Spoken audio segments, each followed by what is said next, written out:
Hello, welcome. Hi. This is sort of an impromptu stream. I didn't really have a whole lot of time to prepare for it, but it's kind of discussion based and feels based, right? So we're gonna be jumping into all the Final Fantasy mainline titles. I'm gonna be tier listing slash ranking them, however you want to define it. I'm gonna wait just a little bit for people to filter in, just so nobody misses anything important, even though there's nothing important gonna be happening in this particular stream. It's just a guy with glasses talking, a white looking guy who's not white talking about video games. That's fun. So I'll do a couple little disclaimer things first and foremost. And one is that this is entirely my opinion. This is, how do I describe it? Don't be too incensed about my opinion. I've done a little bit of this before. I've done a Final Fantasy tier list before in the same kind of manner, and it's always fun, but I just really need to articulate that as clearly as I can make it, because some people do like to get pissed. You spend a check on someone off-white, I get it. Yeah, so first off, a lot of these are a little feels-based. I don't really have a clear defining method for how I will be organizing these necessarily. It's sort of weighted on I would say it's probably like 70% of how I feel the mechanics and the story mesh together, like 10% nostalgia or personal value. I don't know, the rest is like I guess more than that, because like things like music and sound effects and the time that I played it and all that kind of shit also factor in.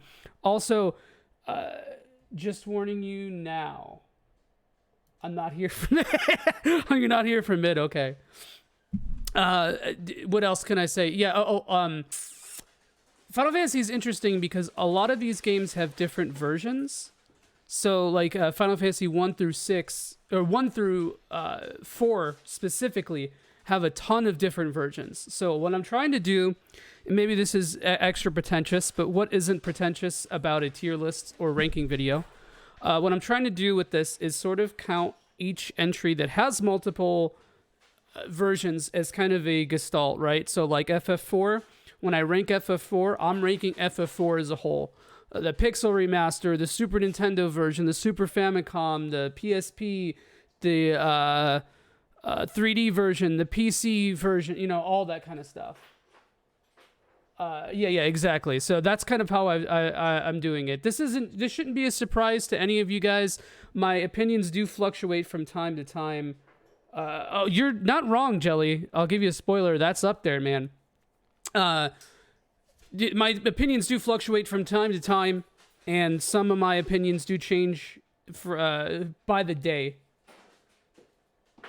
Get that. Get that Cecilussy or Cussy. All right. Yeah, what a good start. So yeah, don't get too incensed about my opinions. I'm not trying to sway your personal thoughts. I'm sure a lot of people are gonna put 7 or 10 much higher than I do. Maybe we'll see what happens. Don't think too hard about it. I need to articulate this. I love every mainline game a lot. I love it a lot.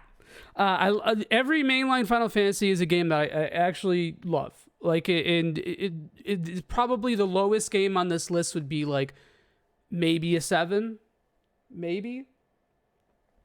All right, so let's switch over to here. This might be slightly cut off because, it is. I can't really fix that right now. We're just gonna have to deal with it. So we'll just take it feels based. I don't have a particular order for how I want to do this necessarily. Oh, it fucked up my. I don't believe in A tier or S tier. I believe in A tier. I know I'm already starting it off good. So we're gonna do A, B, C, D, and E. And I need to articulate very clearly that just because, like, let's just say I put like Endwalker in E, it doesn't mean that it's like an E tier. Because what would an E game be? That would be like a I don't know, like a 5 or 6 out of 10. That's not how I see it. It just, I'm rating these games relative to the series and the other mainline titles, if that makes sense. Yeah, we've already hit it. I'm sorry. So just keep that in mind. I just need some kind of dividing line. I think the dividing line for me is sort of, I don't know, like I like something a little bit more than others. I'll try to rank it my best. Another quick thing, there are a bunch of things in this list. So you have like Stormblood, and you have, what is it? 10-2 and a couple things like that I'm not really going to bother with those. Isn't it? Yeah. I mean, obviously, yeah. Because if I try to write, you can't really rank super subjective opinions like a fighting game tier list. I don't know. Yeah. How about that? It's a mainline ranking than a tier list. Aaron really wants me to start doing that now, and I'm okay with it. Is a top number 8? No, I think the top number is probably like a mid 9. I don't know. All right, so what should we start out with? You know what? Let's start out with 9 because you mentioned that. So 9, this is going to be a little bit of a hot take to me. This is again relative to the rest of the games. This is going right in C for me because I love 9. 9's a great game. It has amazing emotional highs. It has really good characters. It has a pretty good soundtrack. It's not one of my favorites, but it's still really good.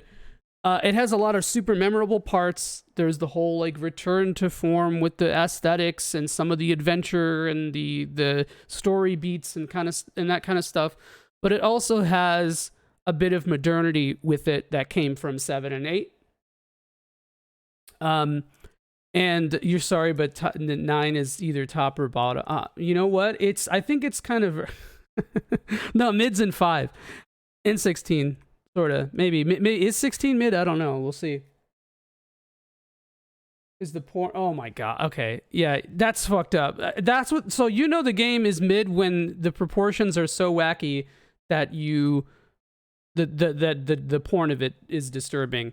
But yeah, so my big problems with 9, okay? I think that 9's character development drops off almost entirely after the 60 or 70% point.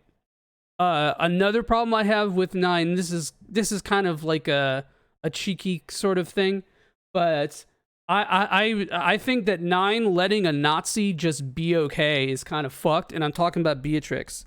Because yeah, Beatrix is a great character, her design rules, but that is a Nazi, bro. She's like, oh, I'm just doing what my queen told me. I never really thought to challenge it, and then I kind of challenged it, but then I killed a bunch of people, and yeah, and then it's like, okay, but Steiner loves her. That's all right. Another quick aside, actually, I'm going to try to stay away from overt spoilers. Like, I'm not just going to drop something like a big-ass spoiler without saying it at first. At least not for the most recent game in the series. But yeah, I think the mini games in this game are insanely intrusive. I fucking hate it. It's not as bad as 10, but at least 10's mini games are optional for the most part. And so many people don't talk about this. And I'm starting to become a little warmer on it because you look at a game like FF16 that doesn't really have anything to break the pacing. And I do kind of feel there's a little bit of roughness there. But you know what? Neither does 8 really. 8 only has a couple things that really innovate on just the main game itself. Oh, yeah. I can't believe Eris kills Nemesis. That's kind of fucked up. But, yeah, other things about 9 that really put me here, I think the game forgets about half the characters after the 60 or 70% point. And I know that it's supposed to be about Zidane for the last, like, act of the game or whatever. But there's a note... I never hear anyone talk about this. There's a noticeable quality change in the writing in this game. And I don't know if they hit like a memory cap or something like that, but yeah. Already spoiled Call of Duty by saying that, yeah, that's the, you know, I spoiled Inafune's Bugs and Tanks by saying there's Nazis in it. But yeah, also main character does have a tail that does take it down a couple points. There's a lot of anime bullshit between Zidane and Kuja that sucks. What else? Zidane being sort of a creep and never really quite having to ask for or answer for it sucks. But I know that's the 90 or the very, I think this was 2000 that it came out. You mean the translation felt complete? No. It's okay. Look at the writing is so much more. I don't want to say minimalist, but it's so much more concise toward the end of the game, and then that's when the game starts getting more complicated with its themes. 2000 still 90s. That's fair. This is still pre Spirits Within. That's a marked change in Squaresoft and Square Enix. And again, I don't know if it's due to memory space or like being rushed. The game was being rushed in its later stages of development, etc., etc. But yeah, all those things hurt it. I don't want to spend too much time on each entry too. This is going to be my famous last words, right? Is saying that 17 times and then spending 45 minutes talking about FF5. But a couple things that are cool about 9 are it has pretty good encounter design for bosses. I would say more so than 7 or 8 for sure. But the moment-to-moment gameplay of 9 really sucks because it's the slowest fucking game ever. Bro, even with the 3x speed in the remaster port, it's just a fucking port. That also doesn't help it terribly too much. Tetramaster sucks. I hate Tetramaster. I'm glad that it's not super necessary for the main game. But okay, yeah, Xenosaga is definitely slower, but we're talking PS2 cinematic era, brother. But yeah, so 9, really good game. Okay, the thing about 9 and oh, what's up, Ria? What's up, Julie? What's up, everybody? I forgot to say hi to everybody. No, oh yeah, the camera pans, the famous camera pans of 9 where you get to see the whole battlefield for 25 minutes before the game starts, and it almost goes halfway through the song's fucking loop before you have your first ATB. One really cool thing about 9, and it's a spoiler about the Super Boss uses a really fucking interesting mechanic with the ATB that you haven't really seen since 4 with Zeromus. There's a couple really cool things about this. This game has really cool builds. I think the accessory system is a little boring, but it's all right. It's a weird middle ground between the Materia and Espers, and even a little bit of the Junction system. We're back to the rigid characters of, I guess 7 and 8 also had that too, but I feel like 7 and 8's characters are a little bit more blank slatey, right? One other thing about the end of the game. No spoilers, but the very end of the game, like the epilogue, is fucking heart-wrenching, and oh my god, man, that like all my issues with 9 are definitely offset by how good aspects of the story are.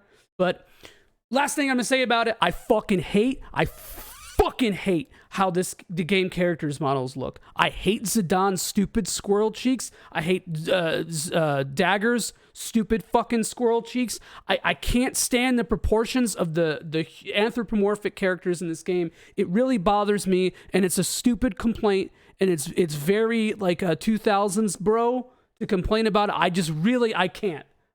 I hate kids. Speaking of hating kids, FF4.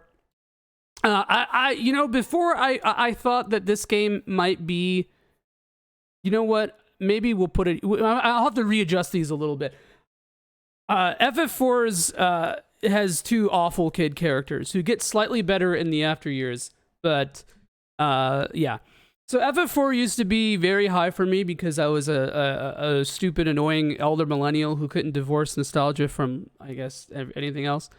And I still really love this game. It has really cool aspects. The whole tonal shift with the lunar stuff is really awesome. I love that a lot.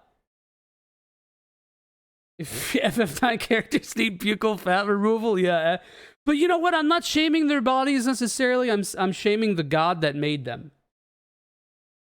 So FF4 is interesting because the 3D version, and this is kind of what I want to highlight the most because I didn't talk about this last time. The 3D version of this game is actually awesome. I love the augment system, even though it's sort of bare bones. I think that cranking up the difficulty to make it to give this game actual fangs is kind of awesome. The super bosses in the 3D version are some of the best in the series. They make you break out a calculator like some SMT bosses. The augments are sick. The dungeon design feels a lot more scary when monsters are stacked. The end game of 4 is terrifying because enemies get so powerful. And the presentation in the 3D version, ooh, Raph asked that question. It's Matrix software, right? You know, so it's kind of eh. But I do like the voice actors. I think the voice actors killed it. Yuri Lowenthal as Cecil is really cool. The FMV, the fucking 3D version's FMV is so good. That opening is so good, man. The 3D version also made me care more about edge because you get a little bit more edging in this game in the 3D version.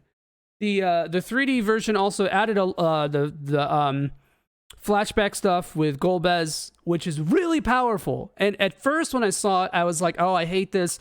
This is it's the what's the Patton Oswalt skit about John Voight's ballsack. You know, you don't like when you see Angelina Jolie, you don't need to be reminded of John Voight's ballsack. Not everything needs a precursor or a prequel or like a breaking down and flashback of how this came to be. But I think that this worked really well, and there's a lot of cool stuff. The script for the 3D version is really interesting because it was done by a longtime fan of FF4. A lot of really cool stuff there. I think Drewby did a video. Yeah, I think Drewby did a video about this, and it's really interesting. I recommend checking it out because the development for 4 is cool and how to see this game grow over the years. But yeah, I guess my biggest complaints about it is that Drewby might have done a video. I think he's working on the FF6 video, believe it or not. I think my biggest issue with 4 is that it's vanilla as hell, and it's the same issue I had with Dragon Quest 4. Where the cycling of the party members, I've come to appreciate that more because it was like the very early 90s way of trying to be something a little bit cinematic, something to have stakes. But unlike FF2, which does stakes in a really good way, not well done stakes the way that 4 does it. No one wants a fucking well done steak. Yeah, that's kind of, I don't know. I don't like that. I don't like half of the characters who join you during that time.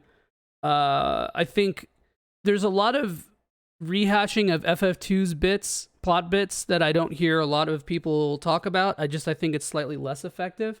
But again, you're looking at a time in the 90s where true sequels weren't as big of a thing, and each entry in a series back then was trying to almost reinvent it in a way. And FF4 being on the Super Famicom, the first Super Famicom game, I think they really did a fucking good job of making this game narratively focused, but it's just a little vanilla, especially when you look at 3 and 2.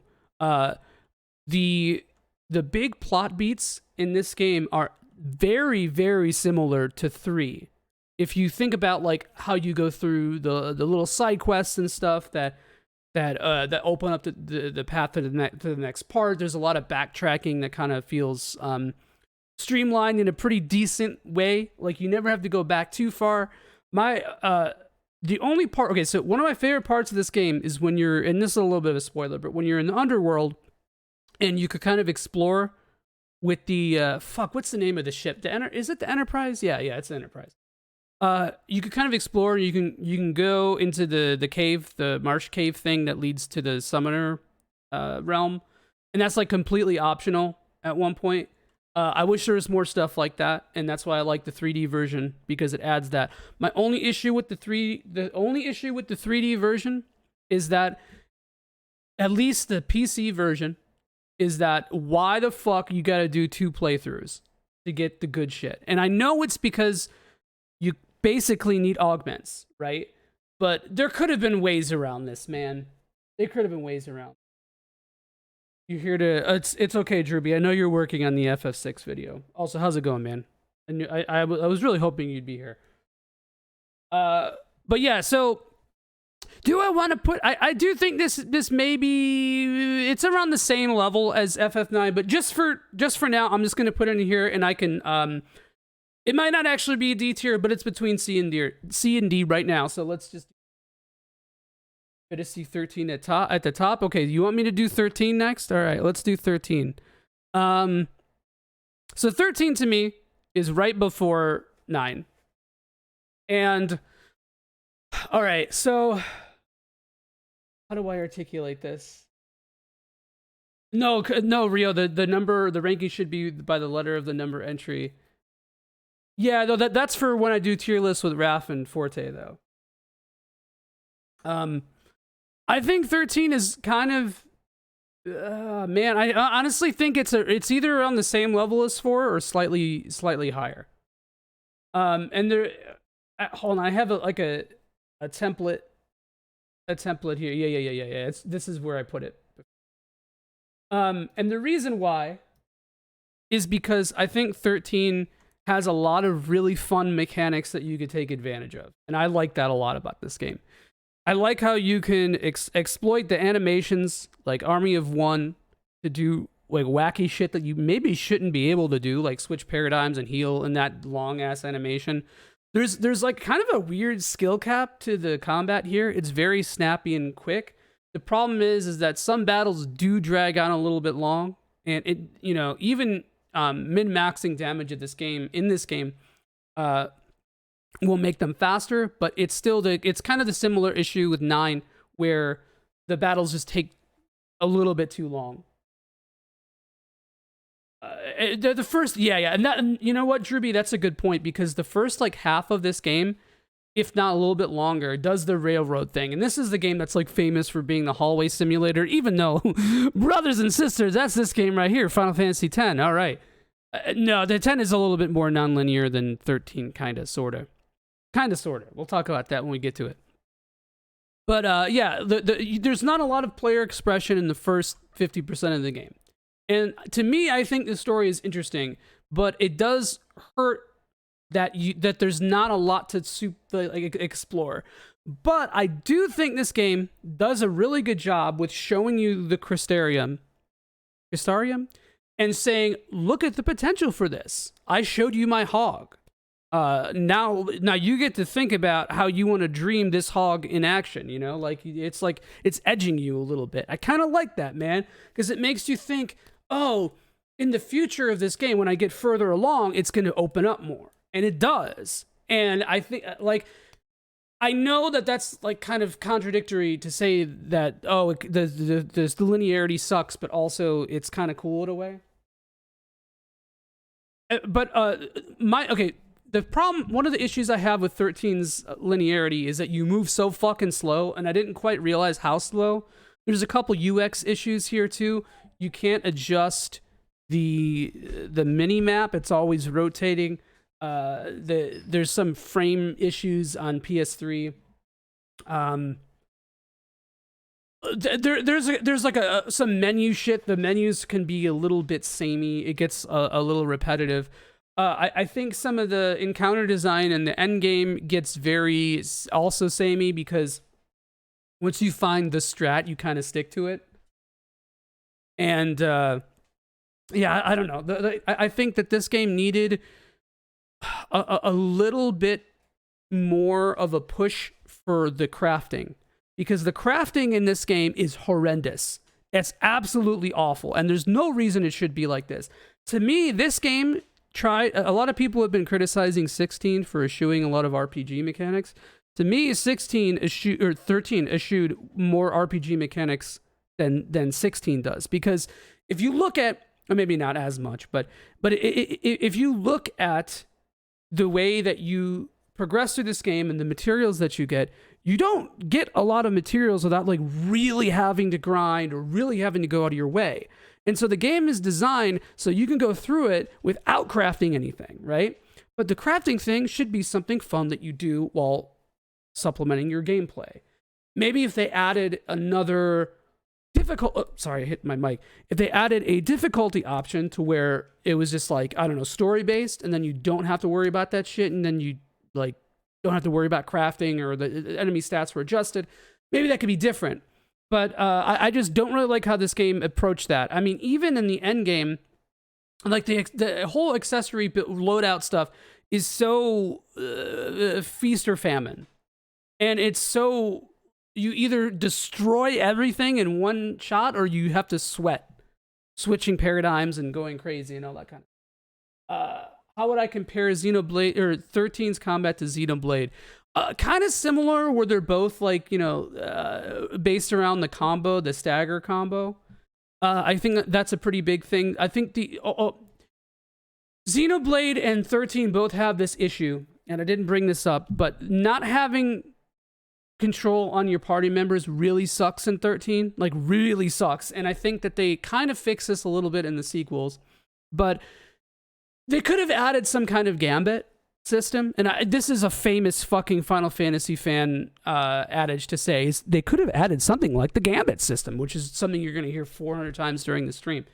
They could have had something like that, because sometimes big thing, if you use buffs, which you have to do in this game if you want to succeed in the end game. If you make like Saz, if you're not playing as him and you give him the task of buffing, a lot of times the AI will buff stuff out of order or give you the wrong buffs, and you're sitting there with a shitty paradigm waiting for this to happen. So you have to adjust your paradigms around the crappy AI, and that sucks. And that's when it comes down to, I think this game needed options with the party members. And when we talk about FF16, I don't think that the party members needed options, because the game is designed very explicitly around that. So this game probably did. But it is similar to Xenoblade, where, things can be really spongy if you're not like taking advantage of the stagger or the break system, which I think a lot of people are a little bit apprehensive with, because they just want to mash A and win. And that's okay. That's why you have the pixel remasters. So, all right, no more 13. The music. Sorry. Music in 13 fucking rules. Hamauzu slaps. It has my favorite battle theme in the entire series. 13 makes every Adamantoise feel like fighting 12's Yasmat, more so without direct control of party members. Well, the Adamantoise, or the wasn't that the super boss? That's like the super boss. And actually, no, because the faster. Okay, I hate to say this, Six. I think you were not playing the video game properly, because if you get a good build in this game, you could blow up the super bosses in like 5-6 minutes. No matter how you min-max Yasmat, unless you have like the Seitengrat or all the super fucking insanely rare super weapons in 12, you're not going to be able to do that. Like, even in 12, you can't kill Yasmat faster than like 45 minutes with the speed up or something. Maybe 30 minutes, I don't know, 20 minutes at the very least. I'm talking like somebody who could speed run the game. Like, it's just, yeah. But yeah, Six is always right. That's true. Music is really good. And the vibe is really cool. I like futuristic Final Fantasy a lot. I don't think that the game did amazingly well with the presentation of Cocoon and Pulse, but... sorry, I needed to address this. A lot of people say, oh, the shit about the fal'Cie and the CF and all that kind of stuff is really confusing, and it's fucking meant to be confusing. It does the Frank Herbert thing of throwing terms at you that you don't understand immediately, and so you could be primed to think, oh, what is a fal'Cie exactly, right? 16 does this as well. 15 does this. They just explain it a little bit better. I'm not saying that I think that 13's presentation of its themes and its story is perfect, because it's definitely not. And it's definitely convoluted at times. But I don't think it's as bad as people make it out to seem. And I think that a lot of people who say that are people who played this game the first time with a stick up their ass and did not want to try to question, oh, maybe I'm just not ingratiating myself in this world enough. Maybe I just can't get into it, and that's fine. That's totally valid. If you don't like I don't think 13's story is amazing. I don't think it's anywhere. I think its story belongs where its tier is, maybe a little lower. But I also don't think it's as off-putting as a lot of people say. It definitely overdosed on proper nouns, but man, that's its style. It's unique in that sense.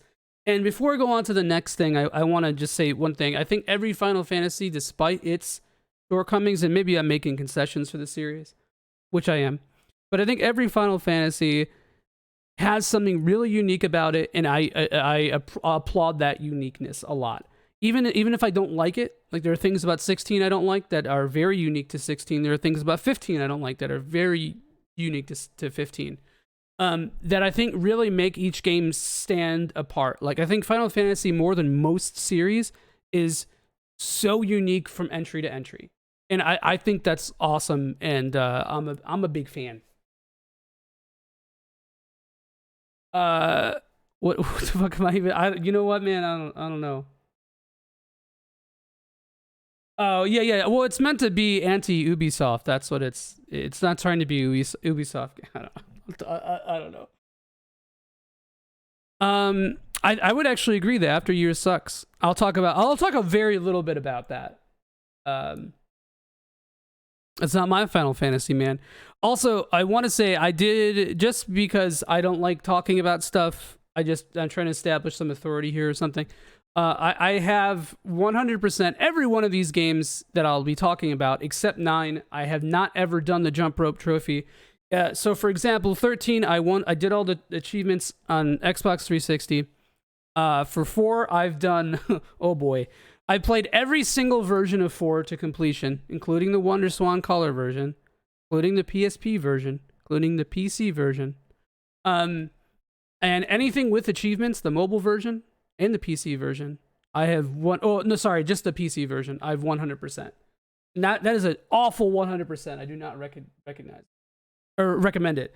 I 100% all of 14. I have technically the platinum for 14 on my my other account. So what happened was, when Kelly started playing 14, she tied her, maybe I did and I didn't think about it. Thank you.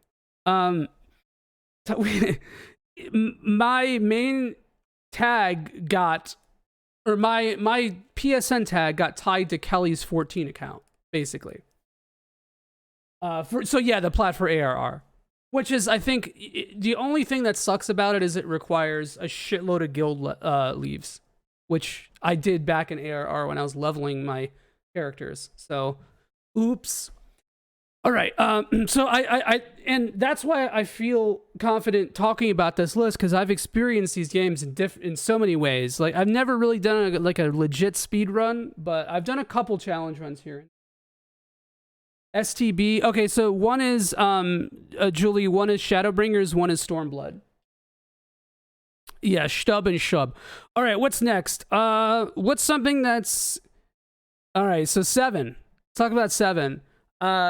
7 is one of my... It's in my top 5. I don't know if it's in my top 3. It's not in my top 3. Get the floor... I did, actually, Ryoku. I did 100%. I did get to floor 100 by myself in Palace of the Dead in Heaven's Ward. That's actually not that hard. It just takes forever. What was harder than that, and I was telling Aaron about this, is I did the carnival. I like to call it the dark carnival as Blue Mage, when the cap of Blue Mage was 50, and I did it on neighbor Wi-Fi, and so I had a snapshot White Wind heals. And did the ultimate. So real quick, I did not do the ultimate raids in ARR until later, until Heaven's Word, because I quit when Crystal Tower came out. So what was that, patch 2.1, 2.2? I played, but my guild on Ultros was one of the first to clear Twintania. So I did raid kind of sweaty in that game, but I didn't do it for super long. I thought you meant like the fucking, didn't they add no, Ultimate Coil was later. Yeah, okay, my bad, never mind. But yeah, so I didn't play ARR and it's in while it was coming out. I played it when it first came out, and then when toward the end of Heaven's Word, I started playing again. That's when I did the Palace of the Dead. Okay. 7. Anyway, I'll out DPS anybody in this chat in 14. Mark my words. 7. Why is 7 here? So 7's vibe to me is one of my favorites in the series. It has one of my favorite OSTs maybe ever. Seven's visuals are a lot of polymals. 7 is perfect inside the lens. Yeah. All right. Let me talk about something I hate about 7. I'll try to switch the discussion a little bit here. I hate hearing about 7. It's dated. Everything looks like Legos. Shut the fuck up, bro. It's not fucking, dude. 7 is like one of the least dated like classic RPGs I've ever played. There's like the only thing that I could see being really annoying is it even with I'm talking like no emulator functions or no remaster or port functions, is the fact that like if you try to go back and do the Fort Condor stuff, it's gonna suck ass because there's like 500 random encounters and it's a little bit slow, sure, but 7 speed compared to 9 especially, and maybe a little bit of 8 is so much snappier. It's not as snappy as 6 because it's still got loading times and your little zooms and pans. But yeah, I don't know. I think that's such a hokey, dumb thing to say. Who is it dated for? People who don't care like about video games enough to put themselves in the context of the time? Yeah, maybe. But then why are you playing an older game instead of just watching a fucking video on it? I'll never understand that, bro. It's like, oh, Shin Megami Tensei 1 is a dated game because it's slow and it's a dungeon crawler. Then why the fuck are you playing it? Like, what? Oh, Ultima 2 is just so fucking dated, dude. It needs a remaster. Don't fucking play it. Watch a video on it. Like, you're playing a boomer-ass game. What do you expect? Shut up. 7 does not feel like that to me. That being said, I don't... Like, my preferred way to play 7 is not on original hardware, but if I was forced to play it on there, I wouldn't care that much. 7 gave Cloud salami arms before Street Fighter 6 gave him the Luke. Hell yeah. But no, so 7's like Angelo Badalamenti. How do you say his name? I forgot how his name is said. But the soundtrack to this game is very much, it's like Blue Velvet Twin Peaks adjacent at some points. Like Under the Rotting Pizza, all the little like jazzy, snappy tracks. All that kind of stuff. It's a really cool vibe, and I don't think that very many Final Fantasies are lean into their vibe and succeed with me the way that 7 does.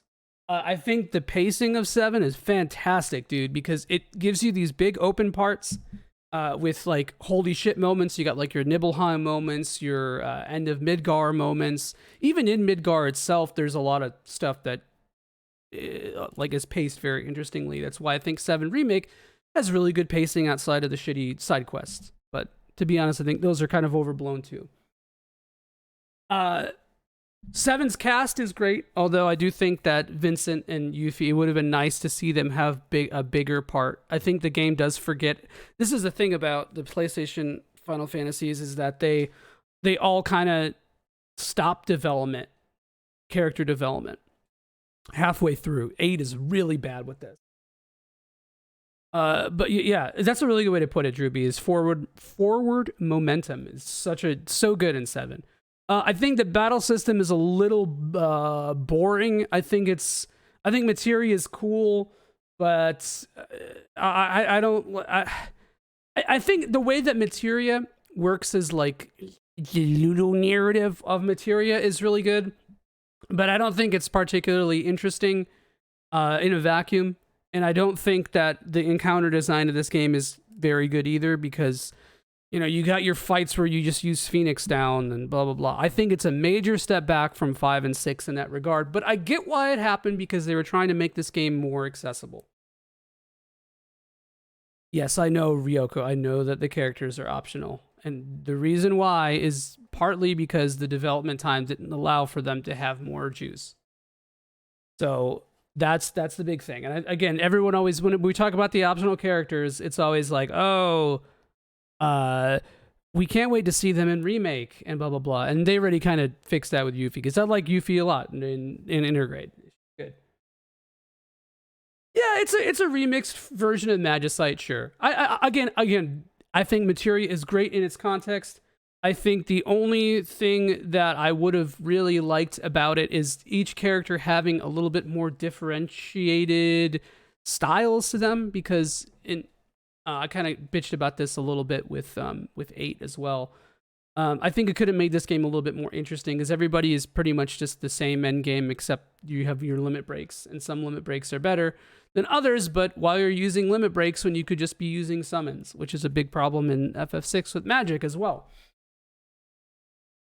Oh yeah, yeah. I like thinking about like the crystals, the placement, like how crystals exist in each of the Final Fantasies. It's a really cool topic. Materia is far more. Oh yeah, it's definitely more balanced in Magicite. Oh my god, yeah. 7's ATB economy pretty good, because it doesn't have. I know you're fucking around, but that's actually 7's snappy, man. It's like the cool, like the way you have like, oh, should I wait for a second for my limit break, or should I cast now, right?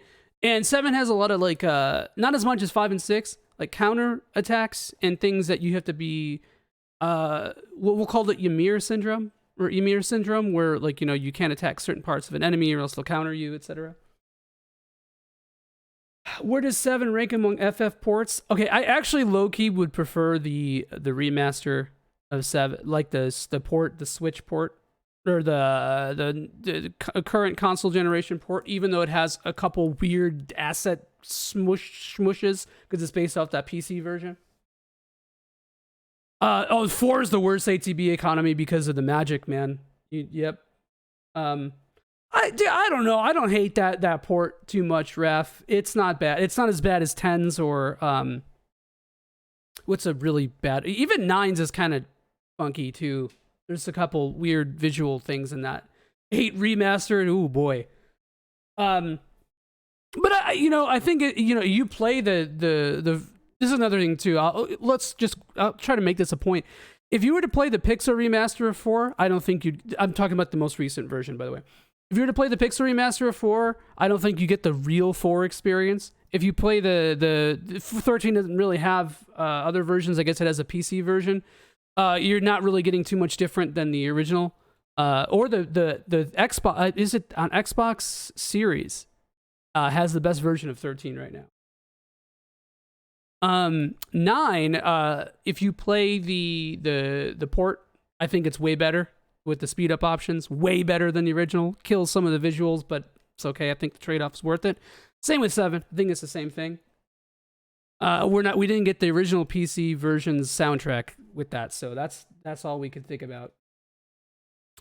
All right. Again, there's not a lot to say about 7 that really hasn't been said.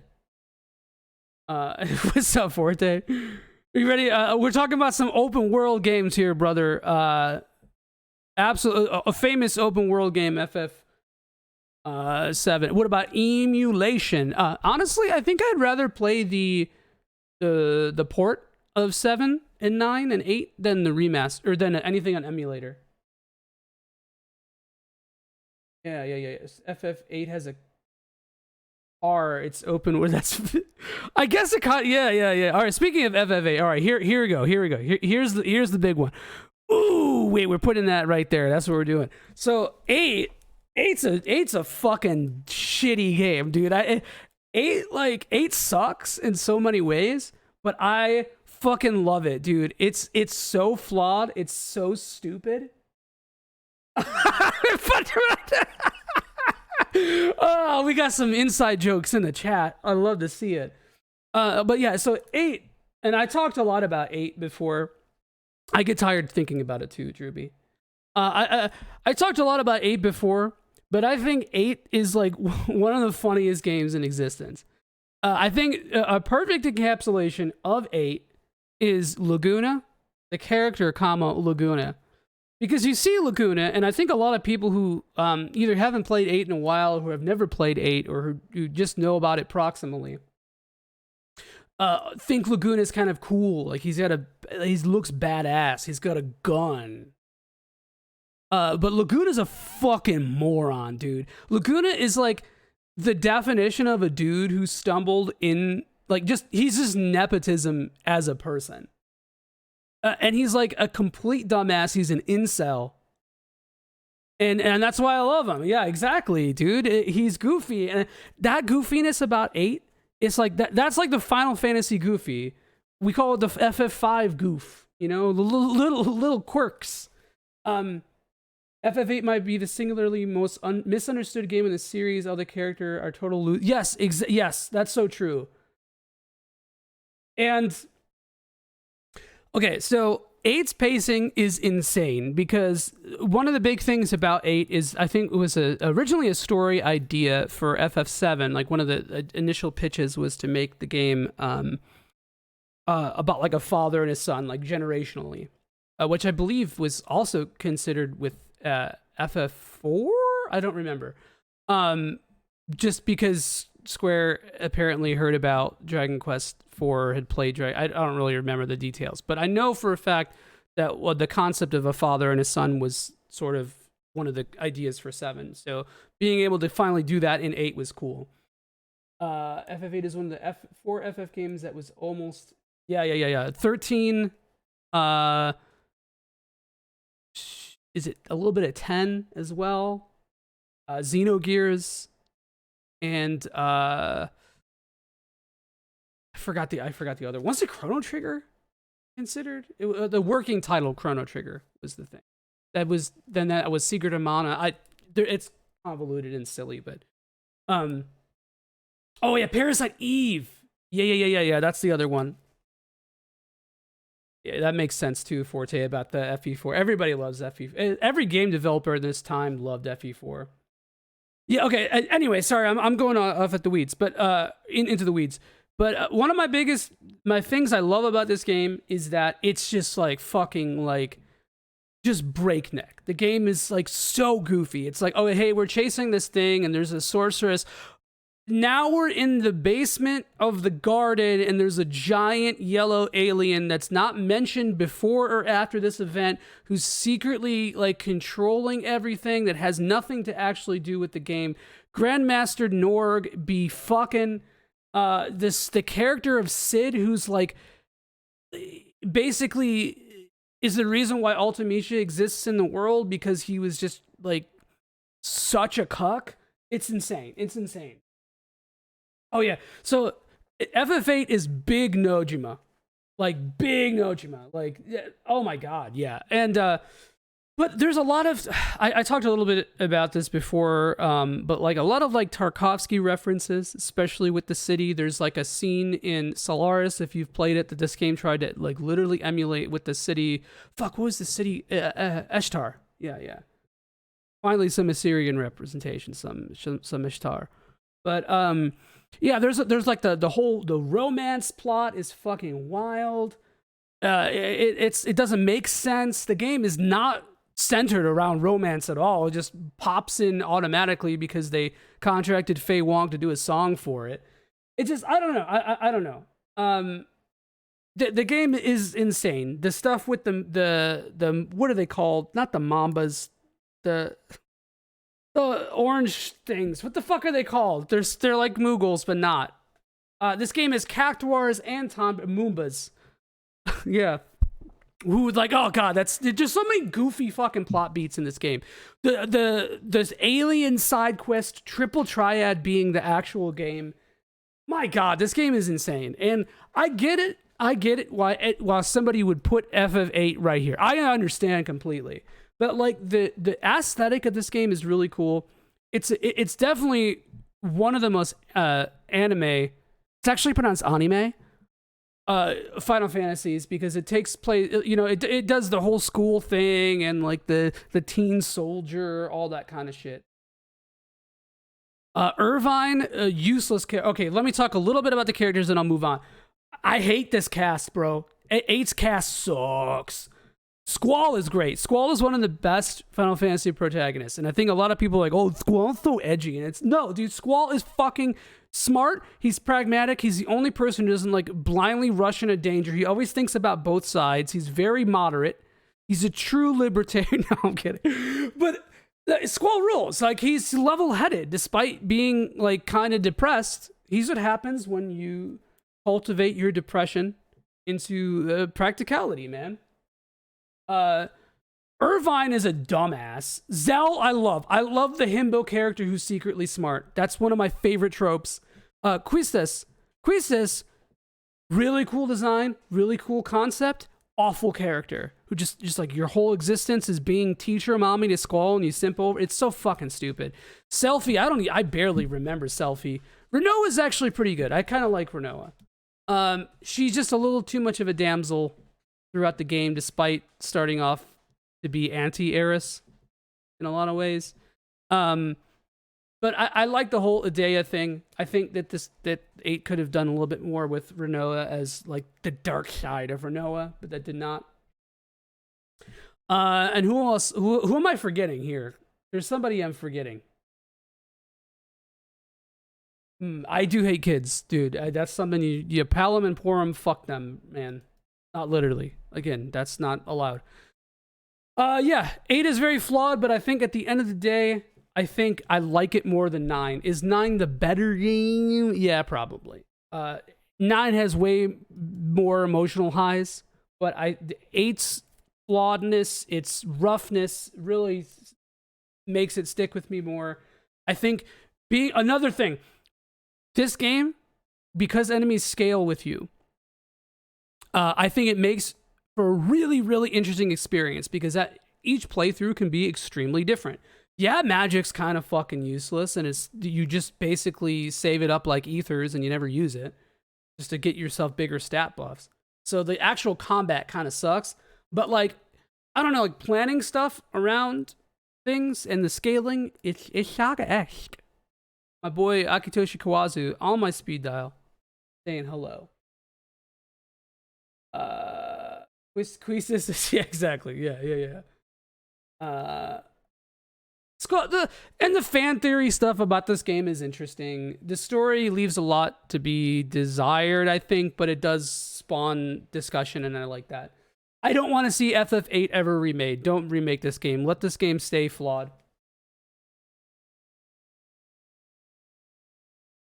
Yeah. Well, I don't remember if they fixed that for remastered. I don't think they did. But yeah, I've done a level 1 playthrough of this game. I had to for the Steam achievements. Remaster is not good. Don't listen to Aaron. The models look hilarious. The fact that like there's like super HD models on top of smushed pixelated background stuff because they lost the fucking yeah, I do. I know. I got a little goofball going on. My hair is a little frizzy. Is it Cypher? Is his name pronounced Cypher or Cipher? Because as a kid I said Cipher, but I think it's Cypher. HD Squall is too Kingdom Hearts looking. It's too Leon, not Squall enough. All right, let's completely change gears. Let's talk about what is arguably one of my favorite Final Fantasies. We're going to talk about... All right, so real quick, though, let me make another add a row below. Okay, so this row is going to be like the can't rate or won't. So can't, no rating for stream. Okay, does that look okay? Yeah, it looks all right. It cut off some of this on the bottom, but we'll make it work. So real quick, I'm just going to put all the things that I'm not talking about in here. Revenant Wings, Lightning Returns, 13-2. I will talk a little bit about Tactics. Just because Tactics is kind of important. I'll just, I'm not going to talk about it too much, but I will rate it. You hopping on tomorrow to correct my tier list? That's fine. That's fine. All right, so I want to talk about 14, but what I'm going to do is I'm not actually going to use 14s as the placeholder for it. I'm going to be arbitrary and reductive and use my favorite expansion for it. So Endwalker is the best one because Endwalker has one of the best conclusions to a long-term arc I've ever seen. The music is phenomenal. The references to itself are insane. The bosses are some of my favorite. Now, one negative thing about Endwalker, to me, this is the final nail in the coffin of FF14's battle system, because I think FF14's battle system has definitely run its course and needs an innovation so fucking badly. I hate the job changes in Endwalker. They're boring as shit. This game is now incredibly boring for me to play on a sweaty level. What phrase? Oh my god. Ew. Final Fantasy ill. But that being said, the story payoff is, I think, the thing I like the most. I think it's the most all-encompassing plot. I went through so many emotions playing this game. The aesthetic of Endwalker rules.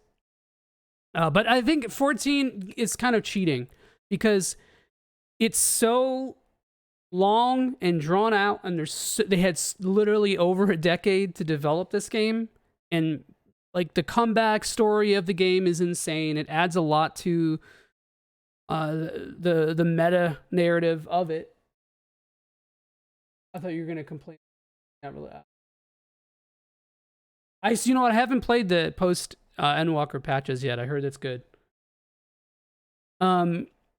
FF14 should not intimidate you. It is an incredibly simple game to get the very basics of, especially now with the way they made and homogenized the entire job system.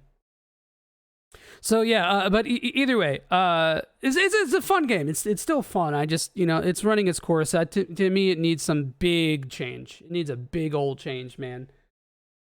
Yeah, and in terms of doing all the content, yeah, because if you were to do all the content at the required or requisite item level, don't do that, dude. You're gonna hate yourself for that. It could be really rewarding on a skill level, but it also, you're not playing it contemporarily. So it with the time and with the game itself, the patch is still definitely adjusted a lot of things. So to me, that's a hole not worth falling into. And I wouldn't really recommend it either, because a lot of the early content isn't particularly skill based so much as it is just like dumb mechanics. But yeah, anyway, 14, just the main cast in this game is fantastic. The music is out of this world, and it's cheating again because it's like 6 games. The whole arc of it is wild. It calls on every aspect of Final Fantasy that makes it cool. It's ridiculous. It's heartfelt. It's silly. There's mommy titties. It's got a lot of good stuff. Y'shtola got whitewashed. That sucks. I sometimes get a little annoyed at how we call it loperate crating, where you have to do something really important and then you run around collecting crates for a completely useless race of beings. Also, speaking of which, I'm high-key racist in Final Fantasy XIV. I think Hyers or the humans are the only race worth playing. Fuck Lalafels. Rose can kind of stay, I guess. Ora are stupid. The Ronso are okay. They're alright. But yeah. Fuck cat people. Fuck bunny people. Go to horny jail. I don't want any of you. But yeah, no, there's a lot of cool stuff to do in this game. Blue Mage is awesome. This is my favorite incarnation of Blue Mage. I'm kidding, sort of, but I really don't like cat people. I think cat people suck. Oh, Hrothgar. That's not Ronso. What did I say? Ronso. They're the same thing. It's the same thing. But yeah, I don't know. I don't really know what else to say about this game that 800,000 furry accounts on Twitter have said already. So it's a really good game. I think everybody could find enjoyment of it. I think it's one of the keystone pieces of media from our age. And I think that in 10 years from now, it's going to be looked at just as fondly, if not more, than it has been now, even if they destroy the game and ruin what they've built with it. So... no, it's okay. I see you as lesser if your character isn't a human. No, I'm kidding. I obviously don't. But, okay, so the 14, again, it's sort of obvious why it's here. I don't think I need to really talk a little bit about anything else unless there's something specific you guys want to hear. But if I were to rank the expansions just really quickly, I think I would do this. So 1.0, obviously, because you guys see this, I'll just put it over here. 1.0, obviously the worst one. I played during 1.0 for a little bit. Could not stand it. I think right after 1.0 is going to be ARR, which was good, but I think it was a little too safe, a little too generic. Then after that, where's Heavensward? Is Heavensward even here? Am I blind? Can I not see it? Did I put it over here? Am I fucking blind, dude? I mean, I know I am, but... Oh, it's right here. Right in front of me. Okay, yeah, so here we go. Right there. Nothing really too hot takey about that. You say left like I could see two things at once. Yeah, I would say it goes 1.0, ARR, Heavensward, almost like in order. I think it just got better as time went on. Yeah, I don't like Heavensward that much. I don't like it as much as a lot of people do. I think a lot of the political intrigue in it is very surface level, but the fucking side quests in Heavensward cap Stormblood for sure. For sure. I don't think the writing in Stormblood or the pacing is as tight, but as Heavensward. But I don't know. Heavensward's a little bit more boring to me than Stormblood. I like the themes of Stormblood more. Yeah, it's sort of like FF10. Yeah. I don't like the post Heavensward that much until the final patches. The 2 final patches of Heavensward, those are good because it ties into Stormblood, baby. And Stormblood is really flawed too. To me, that game is a little bit of FF8 in it. But there's too many Filoni characters. I mean, Heavensward does too, but the music is better, I think, in Stormblood. I like the locales. I fucking hate Gordius. I hate Alexander raids. So that's immediately going in there. Okay, that's a really weird way. Wait. You have it backwards, Ryoku. You want to put the greater than symbol there. Unless you think 1.0 is the best. But yeah, I mean, it could go either way. I don't care. I don't put too much stock in the expansions, but I do think Stormblood also had the best gameplay. I think beginning of Stormblood was one of my favorite times to play this game. It had the coolest class balance. There was still a little bit of uniqueness to the jobs. I don't know. That was my favorite part of the actual meta to me. And also because Red Mage came out. All right, speaking of Red Mage, let's talk about FF1 because FF1 is one of the first RPGs I've ever played in my life. I love it dearly. Man, this is hard because this game is such a touchstone for RPGs across the years that I feel like I should put it higher. But, you know, I think the biggest issue I have with this game is... Man, there's just not a lot of expressiveness that you can do with it. Right? Like, there's not a lot... I mean, it's a fucking 87 game, right? And FF1 is cool because it has so many different versions. You have the Wonderswan Color, which I think is the best version of this game, no joke. You have the NES version, the PS1, the PSP, Pixel Remaster, the mobile version of the PSP that's like slightly different. But all right, Drewby, you're banned from mentioning your YouTube channel for the rest of this stream. You got your licks in. We know. But yeah, check out his YouTube channel if you guys are interested in FF1 through 5. I need to finish your 5 video, by the way, because I didn't want to spoil it for Kelly. But yeah, so that's my only big problem with 1. It has the scope of 1 is not huge. Yeah, we got you covered. The scope of 1 is not huge. I hear some people talk about this game being open world, which is hilarious to me because it's not at all. It's insanely linear. You can't do anything really out of order. You're very much gated by the story. But I like the being able to choose your jobs at the beginning is awesome. That was pretty unique to the genre. I mean, you had Dragon Quest III, which was just about to come out, right? That did this concept a little bit more elaborately. But I don't know. It's just a really cool premise. It was an easy game for people to get into at the time, relative to a lot of RPGs of the time. I think the NES version absolutely holds up despite being slow as shit. I think there's something about the NES version that everybody should play at least once if you like RPGs, because hold on, Raph. Did Raph plug it? Hold on, let's see.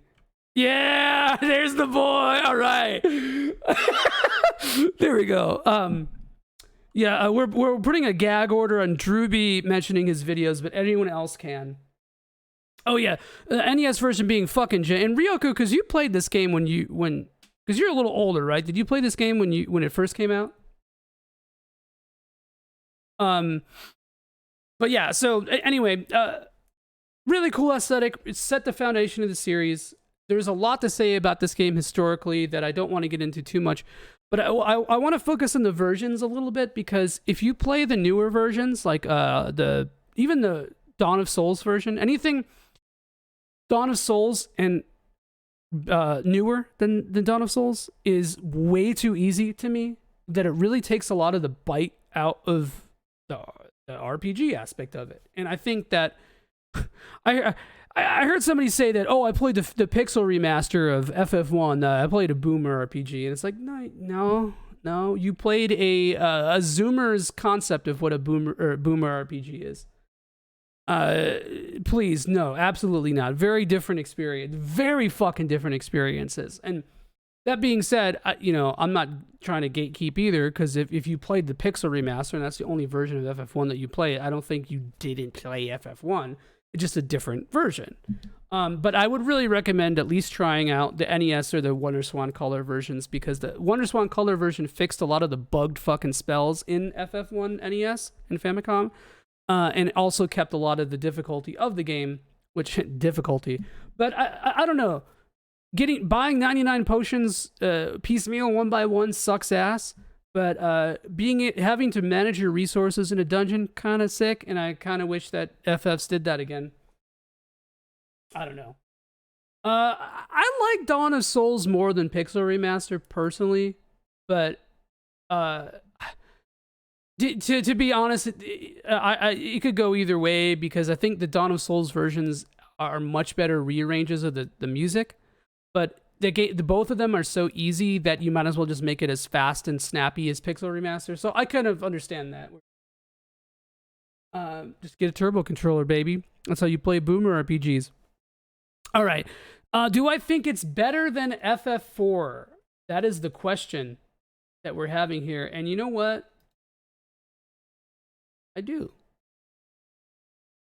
I think it's that's FF4. I think it's a little better than FF4.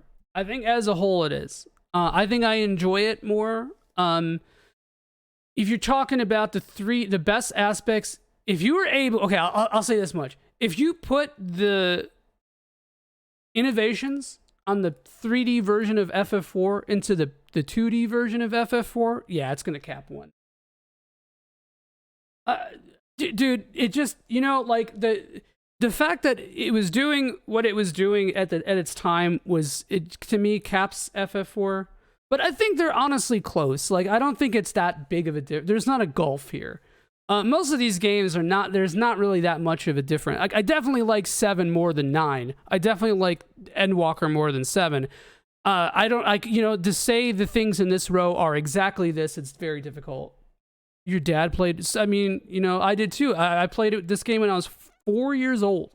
I made 4 red mages, and I called it the game with the red guys. Red's not even my favorite color, bro. All right, FF2 above FF1. Hell yeah, let's go. This game, all right. So this is the opposite of FF1, where I think the later versions made this game better. I kind of wish the newer versions had options, because the way the original version worked was, and Drew B knows this because he played like every version too, is that there was an inverse leveling. So you level strength, you lose magic. You level magic, you lose strength. I think MP and HP are the same thing. So if you get MP, you have a chance to lose HP and blah, blah, blah. But I don't know, FF2's narrative, man, for its time, and even in the Pixel Remaster, it kind of hits. Kelly played the Pixel Remaster of FF2. That was the only version of it that she played, and she really liked it. I mean, granted, this game comes with a lot of asides because you have to be like, oh, you kind of have to know this if you really want to enjoy it. It's the Saga experience, man. The Kawazu Zone. You want to get in that Kawazu Zone, you slip in, you get ready to play some fucking Final Fantasy 2. And you beat your party members to level their HP. Yeah, I mean, that's one way you could do it. You don't have to do that. That's one of my least favorite points of discussion about this game because it's so overblown. It's like the the 13 is a hallway. That's, yeah. You make your compromises to my best friend. Yeah, but I think that, like, even from FF2, the series was really trying to be different with each entry. And I don't think the Famicom version quite nailed it, but I think the DNA is there. Kawazu spread his seed. And this is where the Star Wars influences hit that zenith. Even though it's Kitase, who was the Star Wars slut, the big Star Wars slut.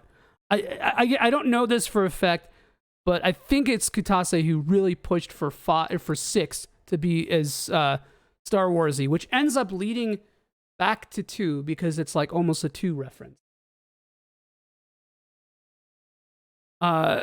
And I don't know, like 2's encounter design kind of sucks.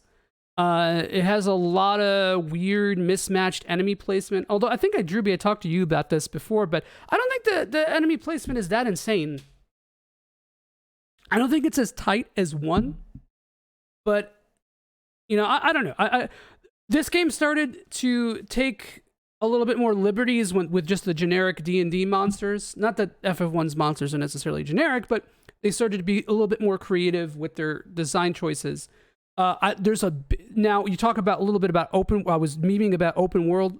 This is probably the closest of most of the Final Fantasies to open world, because you can go to a late game village, Mysidia, right in the beginning of the game if you wanted to, and you can like do the save and, well, at least in the newer versions, do the save and reset and for the encounters to try to get some broken items. And there's a lot of like freedom that you have from the get-go. And there's a lot of freedom you have with the leveling up system, the progression system. A lot of the really good items in this game aren't necessary for your build, because you can start that off from jump, and I think that's really cool. There's a lot of variance in the versions too, from the Famicom to the WonderSwan Color to the Dawn of Souls to the Pixel Remaster. Now, if you ask me my favorite, I'm saying the PSP version / technically the mobile version is slightly better in my opinion, because it adds another quick save option, and it fixes it. The loading screens are a little faster, etc. I think there's a couple bug fixes and balance changes in it also, but I think that's my favorite version of this game is that one. The Pixel Remaster is actually not terrible. I would actually recommend the Pixel Remaster for anybody who does not want to go and try to really deeply explore 2 systems, because you know, that's the biggest thing. This game is very much up to how much you want to get into its systems. And Final Fantasy has always been very surface level for Critical Path. You don't really have to try too hard in Critical Path in Final Fantasy, except 13 got a little bit of that, and that's why I like it. But 2, you know, if you play the Pixel Remasters, you could basically mash your way through the game, crank up all those boosts, and then the newer version, even without the boosts, you just fucking go through it. Oh yeah, Toad, Pig, Warp, all busted as shit in this game. Yeah, there's a lot of really cool things to do in this game, but again, it's up to the player to really get the most out of it. So I think as a curated experience, 2 would probably be near the bottom. But to me personally, I love this game. I think it's very misunderstood. I think that a lot of people can find a lot of really cool things about this game. There's a lot of really heartfelt plot moments. There's actual loss in this game. This game, you really feel like you're climbing up that hill. Kate Bush slowly fades in, just running up that hill. And if you could, you'd make a deal with God and you get the Emperor to swap your places. Also, the Dawn of Souls version added a post-game / epilogue thing that's fucking awesome. I don't really like a lot of the post-game stuff that the subsequent versions of these games got in Dawn of Souls or the 3D version too much, except for the aforementioned super bosses in 4. but the Soul of Rebirth, I think it's called, is really sick. And I think it adds a lot to the characters in this game. Also, first Middle Eastern coded Final Fantasy character. Let's go, Minvu. Let's go. Let's fucking go. All right. So, 2. All right. God! Fuck you! Fuck you, bro! Bro, fuck you! Nah, don't. How do I? No. I meant to mark that for moderation, but I just pinned it instead. So that's what we're doing. That's what we're doing. All right. So 3 is the worst game in the series to me. I love 3 still. I think 3's soundtrack bops. I think the being able to do a more widespread version of the job system is awesome. I think it has a lot of really cool plot moments. I did make a Kate Bush reference, so it was not intended, but it came out that way. So that's all that matters. I can't think of another. Cloud bursting, would that be 7? Yeah, cloud busting. Yeah, that's 7 because you'd be busting Cloud that game. But yeah, so 3 has the boon of also having 3 very distinct versions: Famicom, the DS/PSP, the 3D version rather, and then the Pixel remaster. And I think more so than almost any other game in the series next to 4, this has the most varied experiences between those. Now, personally, I'm saying the 3D version's the best because it has the most the best encounter design. The jobs are a little bit more tweaked and balanced. They have a little bit more identity, but you're trading that at the cost of it looking ugly as shit. You have the forced main characters. Like the characters are now like set people. Before they were just generic sprites. They were Onion Knights that you sort of impose your own will on. But I believe that originally they intended for there to be 4 distinct characters the way that 2 was. And I think it just got scrapped because they wanted to make it more like player choice based or free, whatever. But yeah. So Drewby, I know you hate the 3D version, but that being said, am I going to go back to the 3D version? Probably not, because the super boss sucks. If you're going to play the DS version, you can't do the Mognet stuff. You have to, play the PC version for that stuff. I don't know. It's just it's too slow to really get into, but I think the plot beats it a little harder on the 3D version. Tanaka wanted to have more personality. He got his wish with the remake. Too bad he didn't. Yeah, exactly, man. That's right. And that kind of sucks because I like the name Luneth. That's a cool name, man. I like Ark. What's the other girl? Remia? And then Ingus. Everyone, I conflate those characters with Bravely Default characters so hard, man. But okay, so why is 3 here? Refia, that's her name. Dingus. I don't know, man. I think like there's something really cool about the adventureness of the plot. You're turning into toads. You're turning into what's the PC term? Short Kings. You're doing a lot of all that kind of stuff. You're going into dragons' mouths. There's a tower that's basically the thing from Dragon Quest II. There's a lot of like cool changes and switch ups in the dungeons, and I really like that because it keeps you busy, right? But it also annoys me because there's so many things, in like especially older versions of this game that had a job switch penalty, and that fucking sucked. And also the jobs in this game stink because they don't have a lot of identity. You have these base stats. The way you level up in this game is more similar to 2 than it is 5. A lot of people are like, "Oh, the 3 has jobs. It's like 5 but more elaborate." And it's like, no, it's not. You level up based off of fucking stupid actions you take. So the grinding sucks. If you want to grind the jobs, there's no reason not to use Ninja and Sage in the end game. No fucking reason not to. You can, but I don't know. And the big thing about 3, and I honestly kind of like this, is the very end of the game going full fuck you mode. Going, I am absolutely refusing to respect you as a person. I'm going to be extremely derogatory toward you by making this whole 2-hour section of the game that you can't save in extremely gated by HP. And the only way to grind efficiently is in the area surrounding it, but you can't save in there. So that sucks, but I kind of like that in a way because I wish the game warned you, or I wish there was something. Like, I don't think that I don't think there necessarily needed to be no save in the entire Crystal Tower. I think you probably could have, this is a bit of a spoiler for the end game, sorry. I think you probably could have killed Zonde and then gotten a save, and then you'd have to kill the 4 fiends or whatever, the Cerberus and the Ahriman and the other stuff. I think that could have been a good save point too, because it's like, I don't know, it's still like 40 minutes.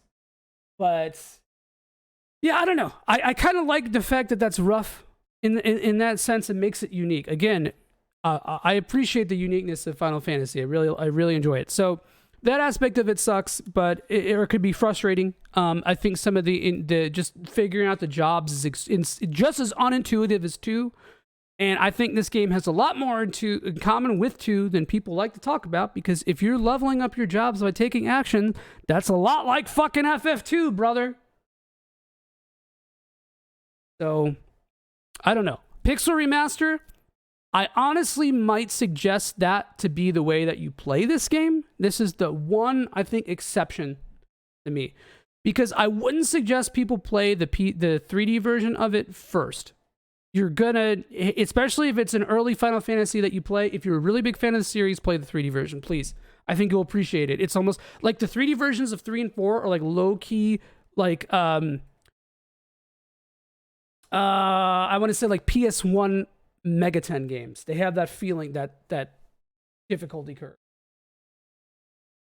Yeah. But, you know, and I like 4's endgame too, because it does get a little spicy in the endgame. Forgot to mention that about 4. But yeah, sorry, I don't want to talk too much more about 3. To me, it just doesn't resonate with me as much as it should. I also, again, I 100%ed this game, which means I leveled every single job to max level, every character to max level. I killed Iron Giant, which is the stupidest super boss. It's just a numbers check. And I sat there tapping my iPad for like 80 hours doing that. That's not good. Yeah, that's, come on, man. Persona 1 rips. You know that. I'm killing Forte right now. Forte's a corpse, bro. He's rotting. He's rotting in a gutter. All right. So 3, let's do my second least favorite. Yeah, it's 10, baby. It's 10. Okay. All right, 10's music, amazing. One of my favorite soundtracks in the series. 10's world is wholly unique. I really like it. One of the best intros in any Final Fantasy, I think. The other world playing in the fucking Blitzball tournament. I like Blitzball as a concept. I think relating the whole story around it is both a fucking galaxy brain move and also deeply insulting to me and my sensibilities, because I was really excited to play Blitzball in this game because I wanted it to be like Mario Strikers. I mean, granted, it didn't come out yet, but I wanted it to be something akin to Mario Strikers or NHL Hits or NHL Blitz. You know, something like, it's like action oriented, but it's just a shitty turn-based thing with like slightly ATB actions. I fucking hate it. This game has the worst side... Bro. Need to take a drink of water. Worst side quest in the fucking series, bro.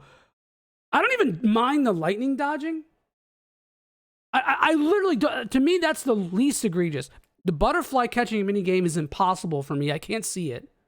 The chocobo racing is like if you played Mario Kart with the delay pedal up your ass. And, no, man, it's, fuck Titus. Fuck this cast. This cast sucks. I'll take FF3's cast over this. Okay. Me, because there's nothing else to do in this game but the story. And the combat isn't fun. Like, the combat is not fun in this game. Going back to a turn-based, heavily exploitable turn-based system with no... like concept of danger sucks. You could break this game just as easily as FF6. it just, there's like, the encounter design is so boring because you can just spam overdrive with everybody. Even I've done the super bosses legitimately in this game. I spent like 40 hours farming Lux Spheres for everybody to be able to fight Penance normally, because the only way to fight Penance normally is to spam Lux Spheres, because your luck dictates your hit. And you can't fight a super boss if you're missing 90% of your attacks. So, and even then, it's just bullshit. It's just a tank and spank encounter.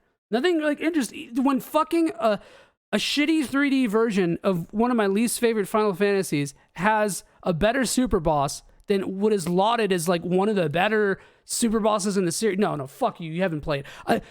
I think a lot of people who did this fight just Jimbo cheesed it, which is kind of sick. I kind of like how you can do that in a way. No way. What is good about 10's combat? No. No way. Final Fantasy. It's Final Fantasy is turn cringe, actually. The sphere grid is a really cool system in theory. The way that it actually comes out sucks, because you have to watch these little animations for 2 vitality points each time. It takes so long. Filling out, I talked about this on Drewby's Discord, filling out the sphere grid, just watch, like holding A and post farming your stuff, just filling it out and watching that shit, like the animations for the spheres, takes over 2 hours, dude. Like, I hate Titus. Titus is the worst. And like, not like, spoilers for 10, like making him be dead is the best thing about this game. It actually almost, to me, almost makes him interesting. Like, I fucking hate him, dude. Lulu sucks. Lulu is just boobs and belts. Riku's okay, but she's definitely like a horny middle-aged man's way to sublimate his fucking pedo desires. Auron is alright. Auron's okay. Why is he 30? That is not a 30-year-old man. Waka? Alright. Waka, deeply upsetting character, but I think he's a good character. He's like my least favorite person, and I would love to see him dead. But he's a good character. Waka's a clansman? Yeah, I mean, no, he's more like dude, he's like a libertarian racist, is what he is, more than anything. But I think that, like, having a character, part of your main party, be an actual racist is kind of ballsy. It shows, like, how integrated that shit can be. And it's like, I know this is not the theme or what they were pushing for, but I think it's kind of cool to be like, okay, this guy fucking sucks, but he's necessary. Like, after it, then you could burn the racists at the stake, sure. Exploit them. But during the, I don't know, like, and he shows you that, like, how deeply fucked up the religion is in a way that's not just like church evil and whatever. Who am I forgetting? Oh yeah, Kamari. Everyone forgets Kamari. Probably the worst blue mage in the series. I like Yuna. Yuna's good. I actually do like Yuna. I like how she's like neurodivergent coded. Like low-key. Like look at it, like that's why she has heterochromia, because she's different. No, I'm kidding. But she's a good character, and she's even pretty good in 10-2, which I vastly dislike in any matter outside of combat. But yeah, I don't know. 10 is a good story though. 10's plot is good. It's just I just do not enjoy so much of it. So much of the story.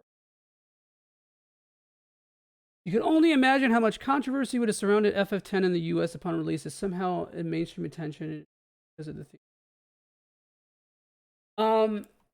Yeah, I mean, man, and I think that there was a lot of weird parallel racism in this game. I mean, the Albed are definitely Mina coded, and they're definitely Islamic coded. I have to rank the combat systems. Damn, what's number 1?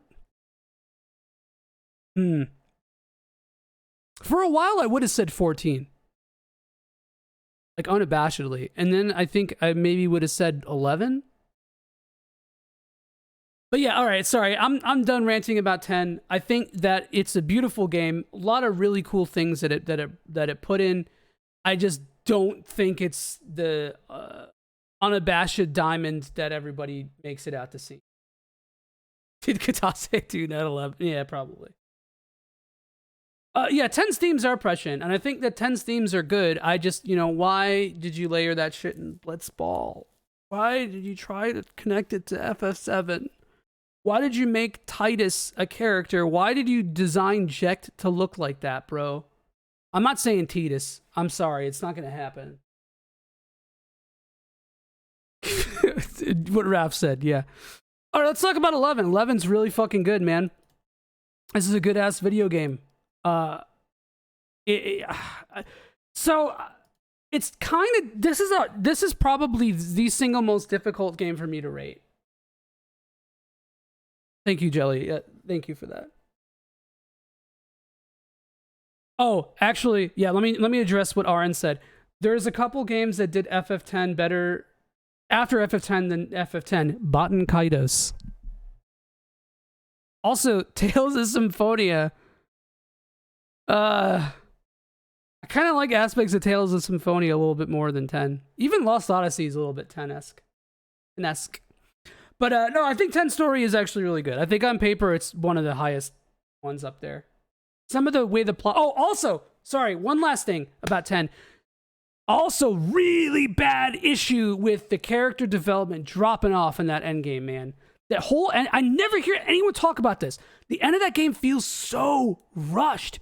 The pacing is extreme. The whole shit with the whole, like, final 10-15% of the game just happens so fast. Those final dungeons are, like, they're not really as, like, well crafted as some of the other stuff. And even though that game is linear as shit and it's like a hallway throughout, I think that the dungeons are like, they're ambient and they're atmospheric and there's a lot of cool stuff in them.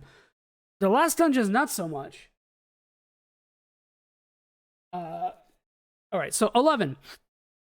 Really difficult for me to say, because I think my experience with 11 is going to define it on this ranking. So I played this game for the first time in 2005, early 2005, because WoW was down for 3 days or 2 days, something like that. Some weird maintenance thing happened. They were putting in a patch. And I realized that I had installed Final Fantasy 11. And I was like, oh, I really want to play more of this. I wanted to play it when it came out. I didn't have a PS2 at the time. And I didn't have a modem because that shit was expensive and you needed like a specific like my ISP like didn't allow, it was some weird shit that I had that I couldn't use the modem anyway. So yeah, I started a little bit later on, and when there was at least one expansion at the time. And I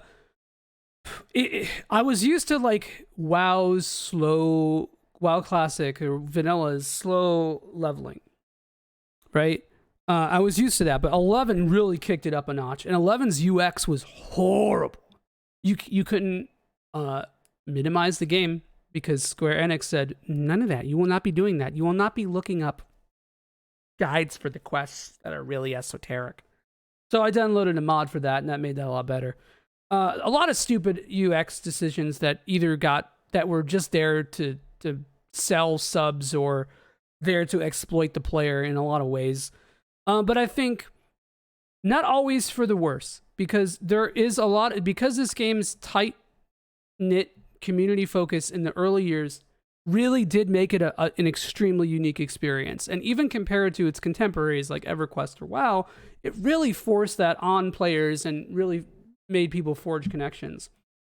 It didn't make the user interface and the UX of it did not make that any easier than it needed to be. But there was something really cool about that, and I think that's awesome. You can't jump in this game, by the way. That's going to fuck up anyone who's ever played an MMO. You cannot jump. Yeah, that's right, because it came out... Yeah. At the time, it was Rise of the Zealot. Yeah. Yeah, and that's very true. It was very... So I leveled as Red Mage Dragoon, which is a terrible job combination for anything but quote-unquote soloing. And you could kind of buff endgame, but my utility was pretty shitty, so I didn't do a lot of raiding.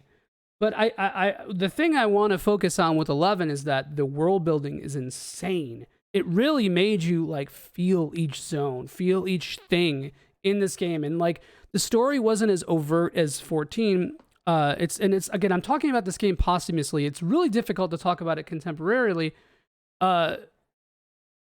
Is it contemporarily or contemporaneously in this context? It's contemporaneously. I don't know. Either way, it's really difficult to talk about that because I don't remember some of it, and B, it's just such of its time, man. And I think official servers are definitely still up for 11. Yeah. Yeah, it is contemporaneously. Back and forth. Yeah. Oh, yeah. It definitely is. A lot of really. Some of it's, to me, it's a little bit more generic than 14 if you look at it, if you compare it that way. But I don't think that's a fair judgment on the game, because this game was definitely trying to be a little bit more EverQuest-y. This is Final Fantasy's answer to EverQuest in the same way that 16 is maybe Final Fantasy's answer to DMC. But I don't know, this game really, like, it made you think a lot about your build, all the different skills, like, just, you get Final Fantasy fucking addiction from all the different skills and seeing them play out in an MMO fashion. It was really cool to try to build out your end game build and figure out what your role is. Your roles are very stratified, which I liked a lot, because your personality really dictates the kind of job that you played. And I think that it sounds so fucking libertarian, dude, or like hyper capitalistic. But I think it's cool that there was an element of that. There was an element of player expression by what they chose. I'm gonna sneeze. Hold on. Okay, sorry. I'm not gonna sneeze, but air quality is really bad here, man. I'm blaming it on that. But yeah, there's just there's not really an experience quite like 11. I mean, Ryoko, like I said, I was Red Mage Dragoon, man. That was a hilarious combo. Probably not as bad as Warrior White Mage, but pretty bad. There's not the worst. Not the worst, because Red Mage was always useful. But I remember farming blue crabs in this game for 24 hours, bro. Player expression in a number of games sounds tricky. How do you balance role playing versus real utility? Okay, so that's a really good question, Ralph. That's such a good. The way I think this game did it was, if you like to see numbers, then you play Black Mage. If you like to be like a party leader, then you play a tank. A lot of your sensibilities dictate which job that you should play, I think. I actually really liked being support. So Red Mage to me was actually a lot of fun. Usually in games, I like to blow shit up or I like to tank. Almost those are my two genders. But in this game, I really liked being backbone support. Like, Red Mage felt really good. Like a good Red Mage who knew like his timings and his like huge cooldowns, like when to drop them on the party and how to rotate. Super helpful. And I've yet to really see a game that has a support job so integrated into its systems as well as this. All right, so next, there's so much I want to say about this game that I don't really know how to articulate. So one day, I would like to go back and play this again, because this game is going to feel fucking weird now. It's just not the same experience. Like, this game is so contingent on its the technology at the time, the zeitgeist of the time. The fact that, like, this is a time when DSL was burgeoning, and now internet accessibility was much higher. And the idea of acting in a social space on the internet wasn't as defined as it is. There weren't guides as easily available. The whole, like, you could join a Discord and pick up on the culture really fast. Yeah, even boomers, not all the time, but I mean, we definitely have seen some boomers in Discord. But and not like literal boomers, like a feels-based boomers. But like, I just think it's way easier to understand the culture of something socially than it was back then, because it wasn't, like I said, as defined. And the way that internet use was if you had DSL, you were probably still paying for hours that you spent online. So the time at which you interacted with online video games was very much dictated by that technology and those plans. And there's a lot of stuff like that that's, I don't know, like the anonymity of the internet was so much higher then. Like, you can't like play a part of somebody with a persona online now in the same way that you could have that back then. Not that that isn't cringe and wasn't always cringe, but like, it's way easier to be mysterious back in the day than it was now. And I think like the idea of player expression, the idea that I was talking about of like, oh, if you're a fucking ADHD loser, then you like to see big numbers and you're gonna play like Warrior. If you want to see, if you want to have a little pet and you like little pets and your little guys, you're gonna play a Dragoon or Beastmaster, something like that. That really went a long way because the way that you interacted with people who played those kind of jobs was a lot more, I want to say like guarded or selective. And I think there's something so interesting about playing online games during that time that is not the same as it is now. Role playing in general was so different during this time. And we're talking about RPGs. Final Fantasy is a series of role playing games. I think that like that alone, that the culture of 11 really brings it up and makes it so unique. That I know I'm kind of breaking my own rule about not talking so much about the game itself and more about the things proximal to it, but I think it's really important, and this is why I'm putting this here. All right, okay. In WoW, I played Fire Mage for the Classic, and in Burning Crusade, I played Disc Priest, Shadow Priest. Always played a Warrior as an alt, and in Wrath, I played a Warrior. So if that actually... Yeah, I think it died around Lich King, Jelly. I think that's when the MMO paradigm shift changed to like what is more akin to the Diablo 4 or mobile model. And I hate that. And I get it. I get why it happened, because that shit took forever to do even the smallest thing. But, there's a middle ground there. There is a compromise. Okay, let's talk about 12. Because 12 is coming off the heels of this game. And there's a lot of similar sensibilities. I think 12 as a video game, I think I like it more than 11. I think 11 has more legacy. So these could probably go either or. But I'm giving 12 I think I just prefer it because the story of 12 just resonates with me so much. And it's really hard for me to truly divorce the social aspects of the MMOs with everything else. But yeah, I think 12 goes up here because I'm specifically... Hey, there's Bo. Hell yeah. Bo knows. But Bo, would you put 12 over 11? Because I know you were an 11 slut. So, damn, I don't know. I'd be surprised if you actually put 12 over 11. But, the potential of 11, definitely higher, just by nature. But okay, 12 has the boon of being Ivalice, and it has the boon of having multiple versions. So Raph, I know, dislikes the remaster, the Zodiac Age. But personally, I like that the most, man. I think a lot of really cool shit in 12 was taken away with Zodiac Age, the weird, like, Kawazu-esque chest mechanics, and a couple of the balancing of enemies being like really fucking disparate in the original version.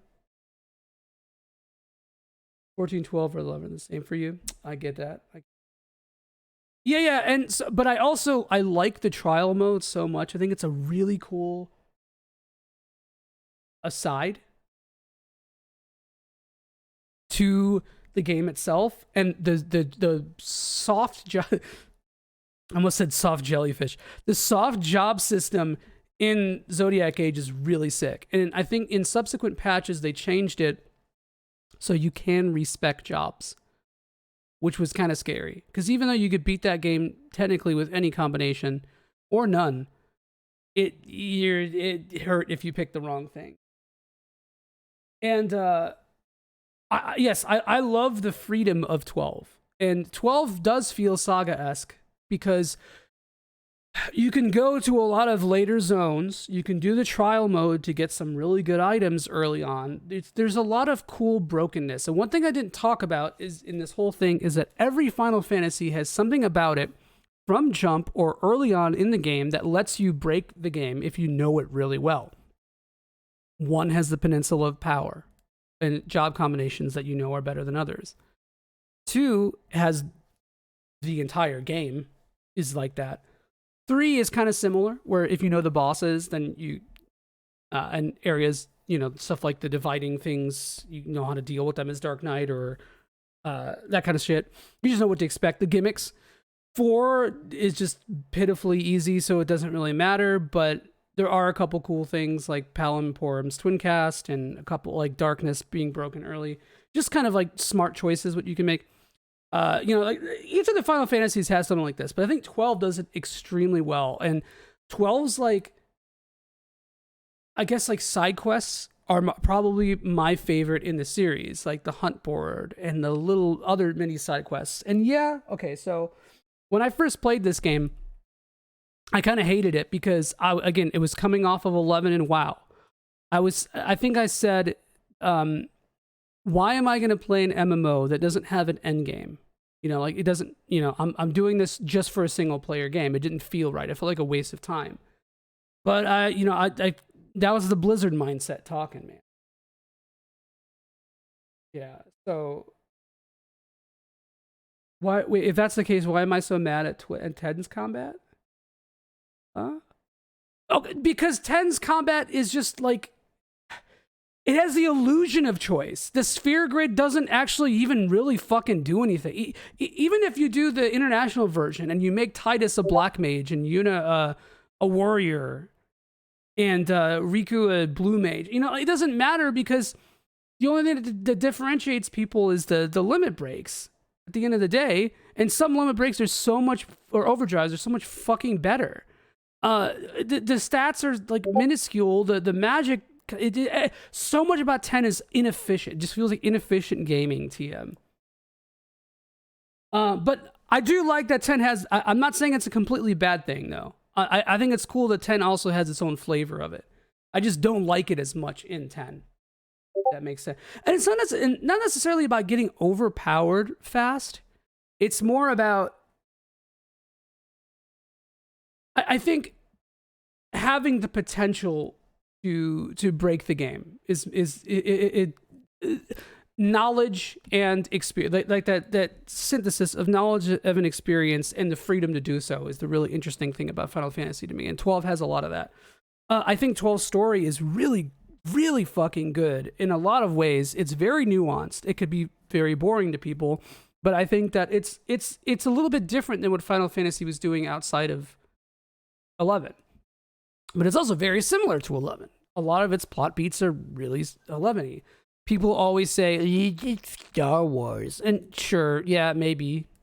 It's actually more Hidden Fortress, but there's definitely elements of that, sure. But I don't think it's so obviously Star Wars. I think the journey in 12 is really good.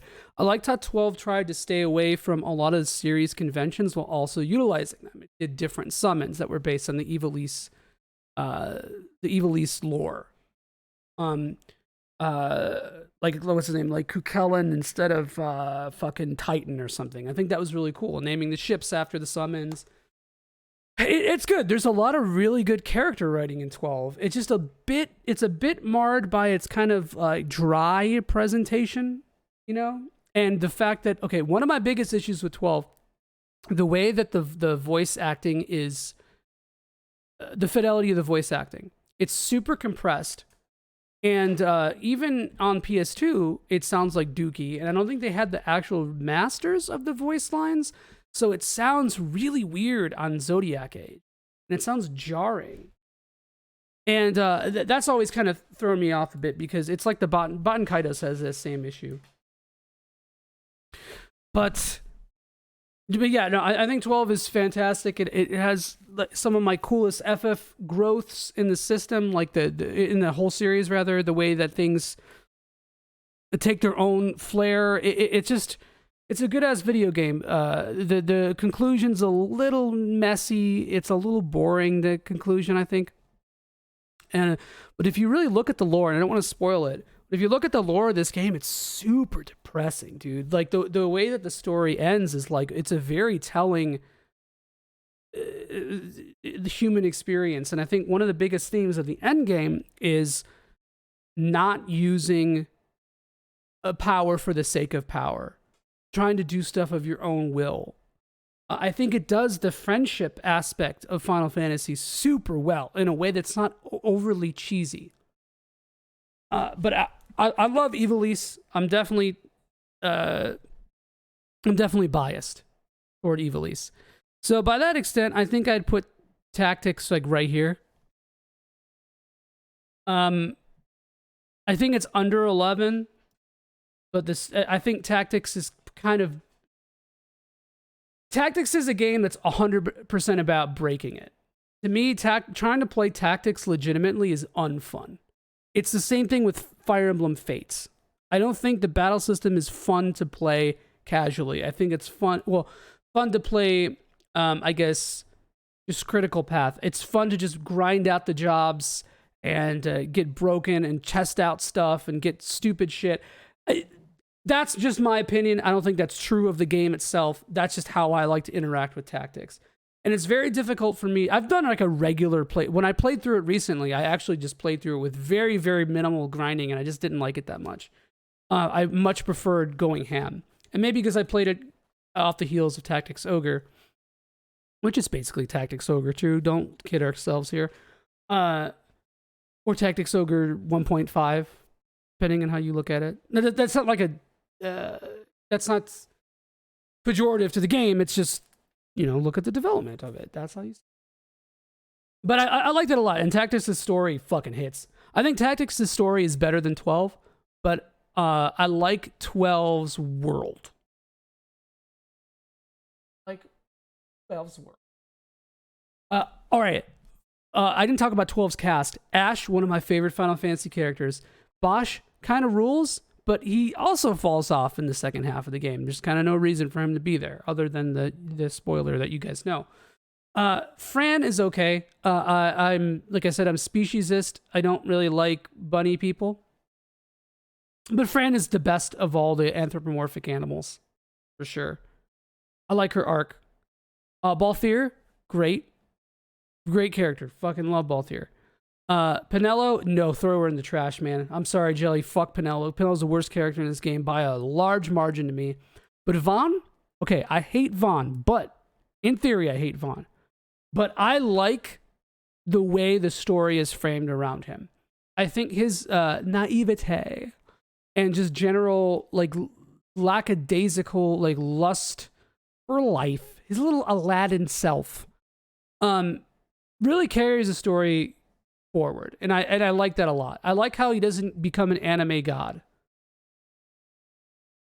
So I don't actually hate Vaughn. I think he's okay. I think he's what I wanted Titus to be. He's annoying, sure, but a lot of times it's played for laughs.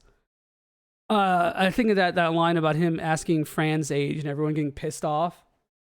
That's okay. There's a lot of good stuff about 12, man. I think one thing I constantly hear people say is I don't like 12 at first. It didn't initially engage me. And let me tell you, brother, play Final Fantasy V and then play Final Fantasy 12. They're so similar. Give me 1 second, actually.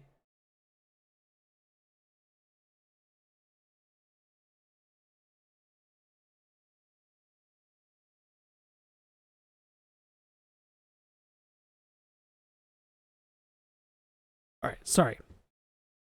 Yeah. I think playing Final Fantasy V, which is it's in my top 3. Yes, exactly, Bo. Her Penella's arc sucks. Man, I want to talk to Bo about Final Fantasy 12 for the rest of my life. But 5. Now, you talk about a game that like is about knowledge and being able to break it. It's Final Fantasy 5, baby, because what I love about this game is that there are so many ways to play it. That's why the job fiesta exists, right? This game, at its heart, is insanely lighthearted, but deeply heartfelt, because there's a lot of goofy shit in 5. It's a Saturday morning cartoon game. And I think that so much of it is like silly and goofy and just adventurous and whatever, but when it hits, it hits. And the tonal dissonance of 5 is honestly like one of my favorite parts about it, because it doesn't try to be something it's not. You know, like it has the almost the Miyazaki feel to it. And I don't know how much of it was actually influenced by Miyazaki stuff, but probably a little bit. You know, we all saw Legend of the Crystals. That's definitely harping off of a lot of Miyazaki stuff. And the airships and all the Final Fantasy historically has a lot of Miyazaki-isms, but no, I mean, I think that like the big moments in 5 are so powerful. Lena kinda, she's all right, I guess, but Ferris is fantastic. Galuf is a great character. Himbo Bart's so good, dude. What a dumbass. I love Bart's. And I don't know, just the way that, and Raph, I saw your comment. I'll get to that in a minute about Bravely, because I think that's a really important thing, and you're gonna hate me for it. But like the way you go through this game and the way that you approach the bosses, you can approach it with like a typical Final Fantasy way. You can do every hell yeah, you could approach it in a way where you make like a warrior, a thief, a black mage, and a white mage, and you can clear the whole game that way. You're gonna have some trouble somewhere down the line. You have to adjust a couple strategies, but roughly you can do it. And I believe that it was designed. I'd have to watch Drewby's video. Maybe he talks about this, but I believe it's designed in a way that you could do it technically as all freelancers, or you know, never change your jobs or whatever. But you know, if you really know this game and know what to expect, it has the same kind of allure as Tactics or even 12. And I think like the adventure in this game is unparalleled. There's so many goofy moments. There's like, it spans a whole bunch of shit. All the summons are cool. Every time 12 has this also, I didn't talk about this, but when you get new stuff in this game, it's like glorious. It's like, oh, I new crystal, new jobs. Fuck yeah, let's explore. Let's see what we got here. And yeah, that's probably a very deeply like personal reaction to this game, because I think you could probably say that about any Final Fantasy, but for some reason, it just hits really hard in 5. I love the soundtrack. It's starting to incorporate a lot of like modern mastering into the mix. Get a lot of reverb in the mix here that really uses the SNES's reverb, the bass reverb on this chip really well. A lot of really cool bass tones. Uematsu coming off of FF4 trying to step it up here. It's really good. There's an old interview I read where Uematsu, it was before FF6 came out, when FF6 was in development. And he says, I don't know how I'm ever going to top these songs in FF5, but then FF6 comes out. So, fuck, he did. Oh, yeah, dude. Jelly, that's such a good part of the game. Oh, my God, dude. Oh, my God. Nobody read Jelly's comment if you don't want spoilers of FF5. The cutscene direction, yeah, it's so good, dude. It's cinematic. It's goofy. It's there's framing. And 4 has this too, to be fair. Even 2 has this a little bit, but 4 and 5 were like, you see the progression. I love how each boss in this game is a puzzle, and you can adjust the difficulty by just using whatever jobs you want, and that could be hard or easy depending on what it is. It's just a fun game to me. It's like, a lot of people say this is one of the harder Final Fantasies critical path, and it probably is, but I mean, part of that is like the fun of it. Like it's one of the hardest or the easiest, because if you know it or you just understand it, you understand how you can break stuff with the job system. that it's going to be very easy for you. I mean, even if you don't know strategies and like you do a dry run of a boss to see what it does, and you're like, oh shit, I could just use Chemist and do this, or I can just use Scholar or not Scholar, Dancer, and I can use Sword Dance, or I can sing a song with a bard and one shot it. There's a lot of really cool stuff like that, and I like that a lot.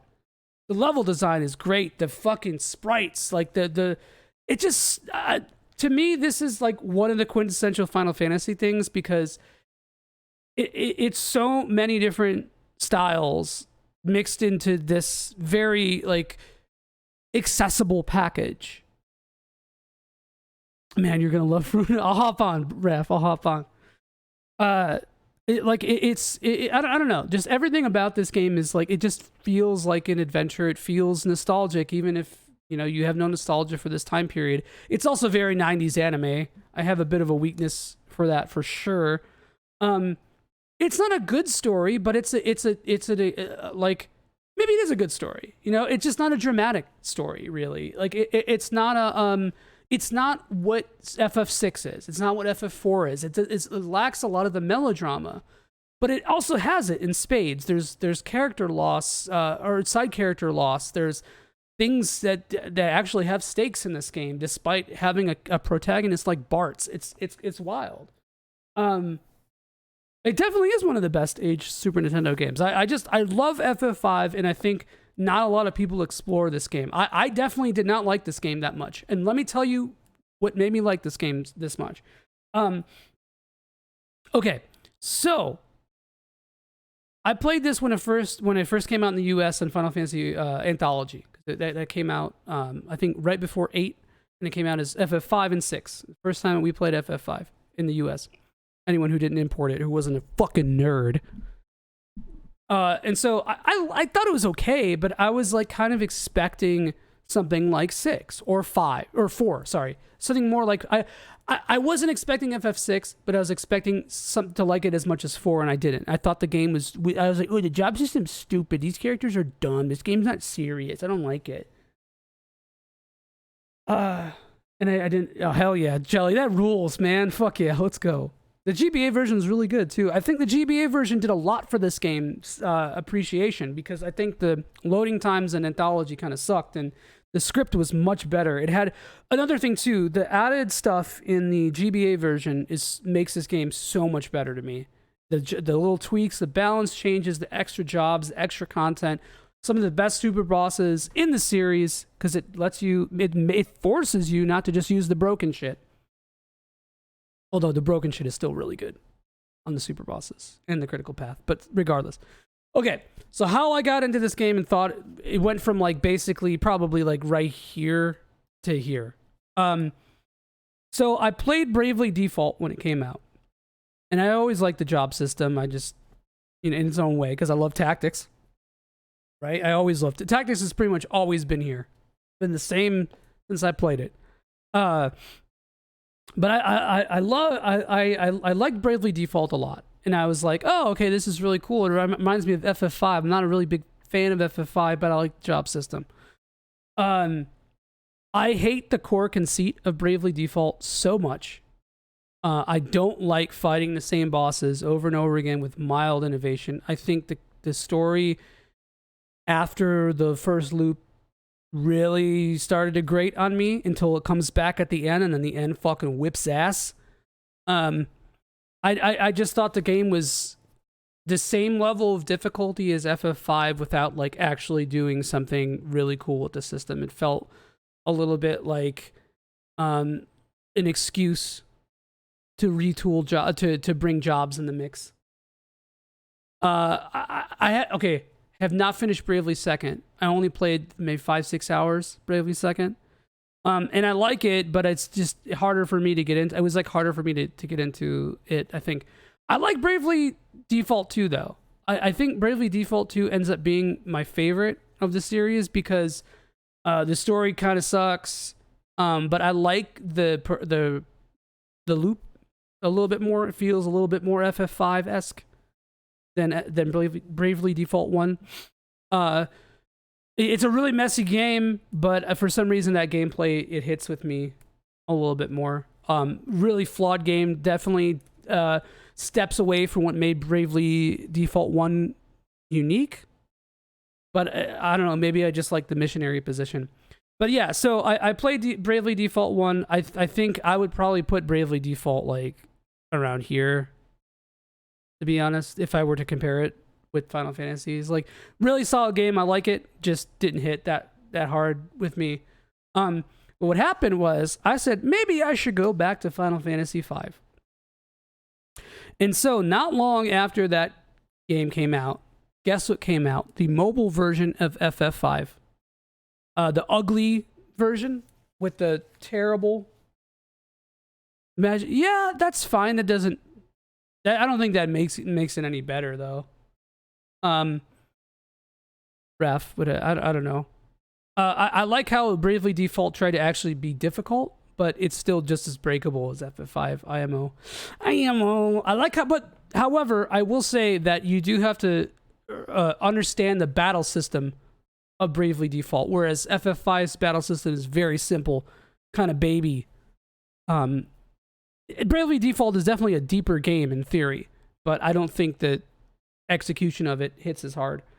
I think it's a little it has the same problem that Octopath 1 does, where it's trying to be a classic without actually being something new in a lot of ways. But anyway, sorry. The mobile version of FF5 comes out, and I'm like, oh, I really I really want to play this. I was like, it's kind of ugly, but whatever. And dude, I replayed FF5 on my fucking telephone. If you think you've played a game, and I just loved it, dude. I actually think that's the best version of this game. And hear me out. It's the ugliest, but it's the best version of this game because they added all the GBA stuff. They added an auto battle. The battles are faster. They added a quick save, or maybe that was in the original. I think that was in the GBA version actually, like a suspend save. I don't know. It's snappier, right? And I honestly prefer that version the most. I think some of this, I think the character sprites are definitely worse, but I don't think the backgrounds and the sprites are that bad. In fact, I would say, they're much better than the mobile version of FF6 that came before PR. But the PR version of this game is my least favorite by far. I don't think it's awful though. I think being able to have like boosts and stuff for the beginning really changes some like slightly grindy things that you could put 0 XP but make AP. I don't know. There's a couple cool things about the Pixel Remastered that I think, couple options that are really nice. But yeah, okay. I think that's about all I want to say about FF5. I love it a lot. It's really good. Let's talk about the logical successor to FF5. Not really, but it's this sucker right here. This is Final Fantasy 15. So if, Final Fantasy 15 actually does take a lot from FF5. Logical successor. I don't know what the fuck I was trying to say there. But it tries to take a lot from FF5. The whole like weapons quest in this game is very similar to Final Fantasy 5. So, all right, man. When this game first came out, I probably would have put it like a little higher. I would have put it above 13 for sure. But the more I think, let me think about the good stuff first. The spectacle of 15 is really solid. The fact that it has this stupid movie and this anime, kind of cool in a way for the grand scheme of things, even though that shit wasn't very good. The Brotherhood's probably the best part of all the supplemental materials, surprisingly. The story is like the whole road trip. I think like and this is something that I think modern FFs are doing that it's not getting enough credit for, is really dedicating itself to the bit. Because 15's whole game framed as a road trip. That's the road trip game. 16's game is the DMC game. It's the mission story-based mission game, basically. I think that's really cool. I mean, the execution of those two things probably could be better, right? But dedicating and devoting yourself to that bit is really cool. You think it's as basic as 4? Wait, what do you think is as basic as 4? Sorry, I missed that, Bo. My bad. But yeah, I like the characters a fucking lot. I actually really did not. Oh, 15. Yeah, yeah. I think that's fair. I mean, like if you look at the grand context of the story, yeah, I think that's not terribly far off. Um, but there's a lot of really good character writing in this game, and I was really averse to the concept of a road trip with the boys. Right? I think that this game ultimately could have used a little bit of diversity with its cast. But I think that it's handled really well. Noctis is a good character. I think he's like the Wazy Widow Prince is a little annoying at times and sort of like overwrought with privilege. The Wazy Widow Prince and his three swaves is kind of the story. But like Prompto rules, Ignis rules, Gladio rules, all their moments together is like really touching, and like they're really good friends and they're party members, and you're going through this journey together. It feels very FF5 in that sense. It's a story about masculinity. Women don't engage. I wish they. I know Final Fantasy would never do this, but if they were canonically a polycule, I think that would have done so much more for this game.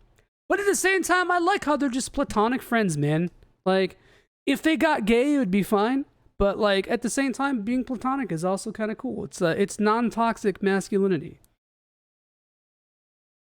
Yeah, that's exactly it, Bo. I think Bo nails that. It's like ends up being one of the best, and I think part of that is due to the just the premise of the game. You're always gonna have these four guys, and you're always gonna be traveling with these guys. You have the luxury of being on a next gen system at the time.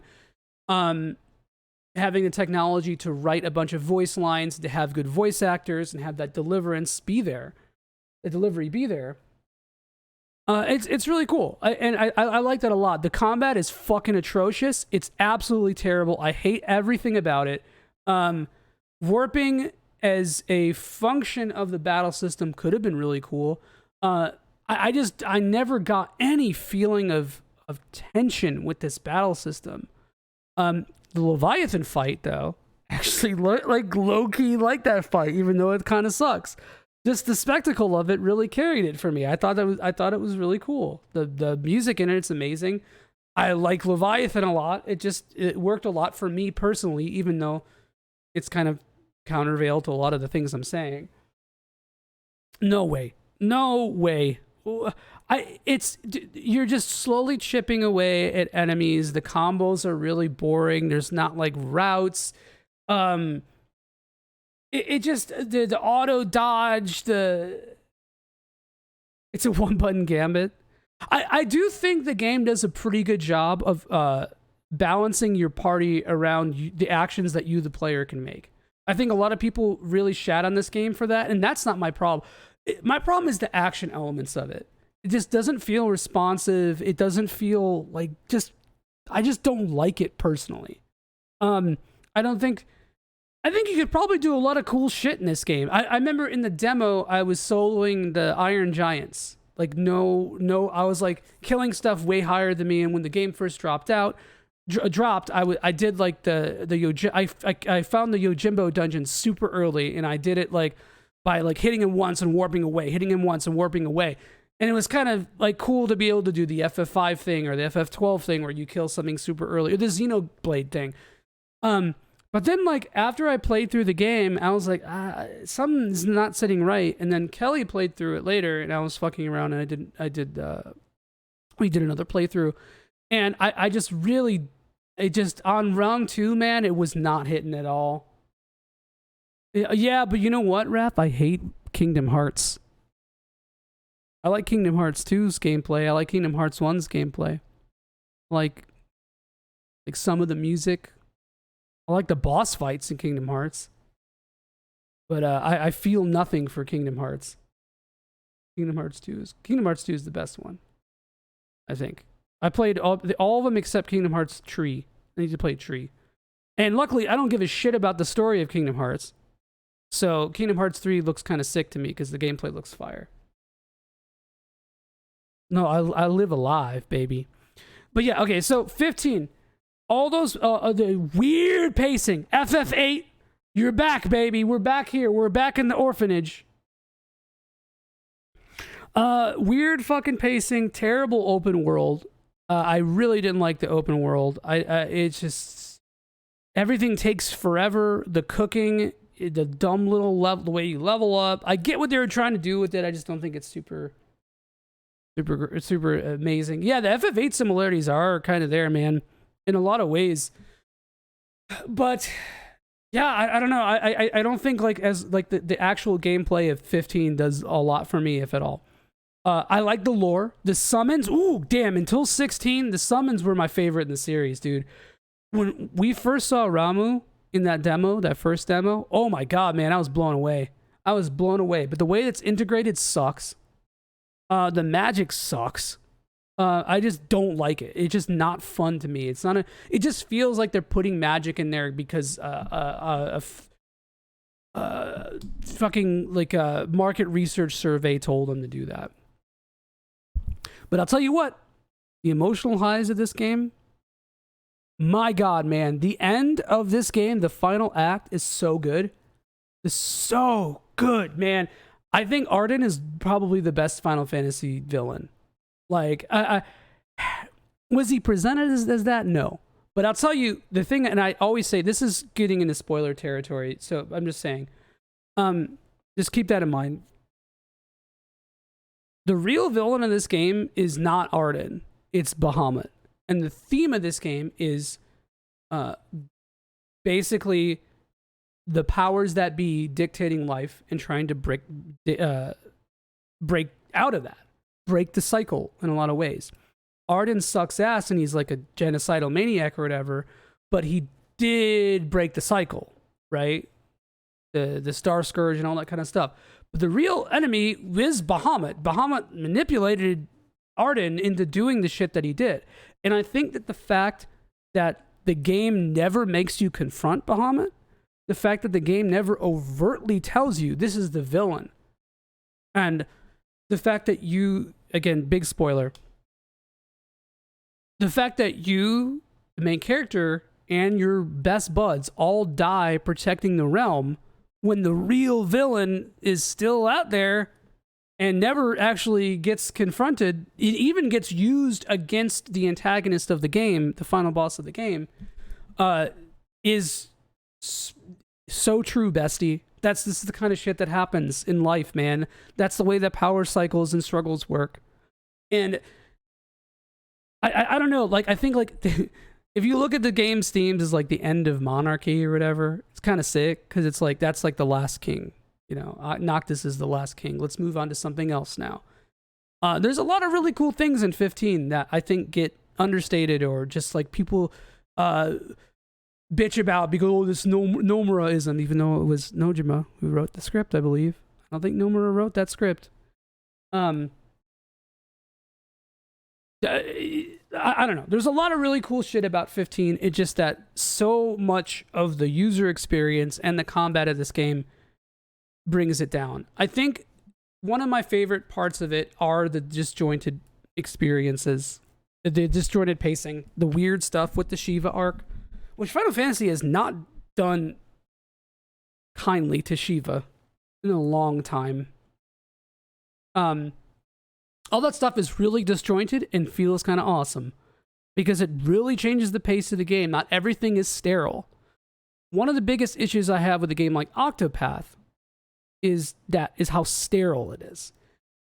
There's the Act 1 areas, the Act 2 areas, the Act 3 areas, Act 4 areas, and everyone, it's the same with just 8 different palettes, like the Therian one, the Primrose one. It's just the same thing. The dungeons are 3 lines. You know, it's just the same thing. It's clean, it's balanced in that sense, but it's sterile. I think one of the big impetuses? I don't fucking know. Impetussy. One of the impetussy of a lot of legacy JP devs is that they felt that games should be a little uneven. They need to feel video gamey. That's probably still relevant today, right? But, I mean, when you look at Final Fantasy, you think of legacy JP devs, so I don't fucking know. I'm thinking of impotence, of course. Yeah, giving FF15 gummy worm. FF15 definitely gave me gummy worm, bro, because the demo was like boner inducing, and then the actual game was like wee wee world. Let's see, Sky. Stop it! Stop it! Okay. But yeah, so I think that like unevenness does actually work in 15's favor, even if if it betrays the gameplay a little bit. Damn, everybody dropped off. No, everyone got sick of me talking about Final Fantasy for 4 hours. And fuck you guys for leaving, because we're going to talk about 16 right now. Where's 16 going?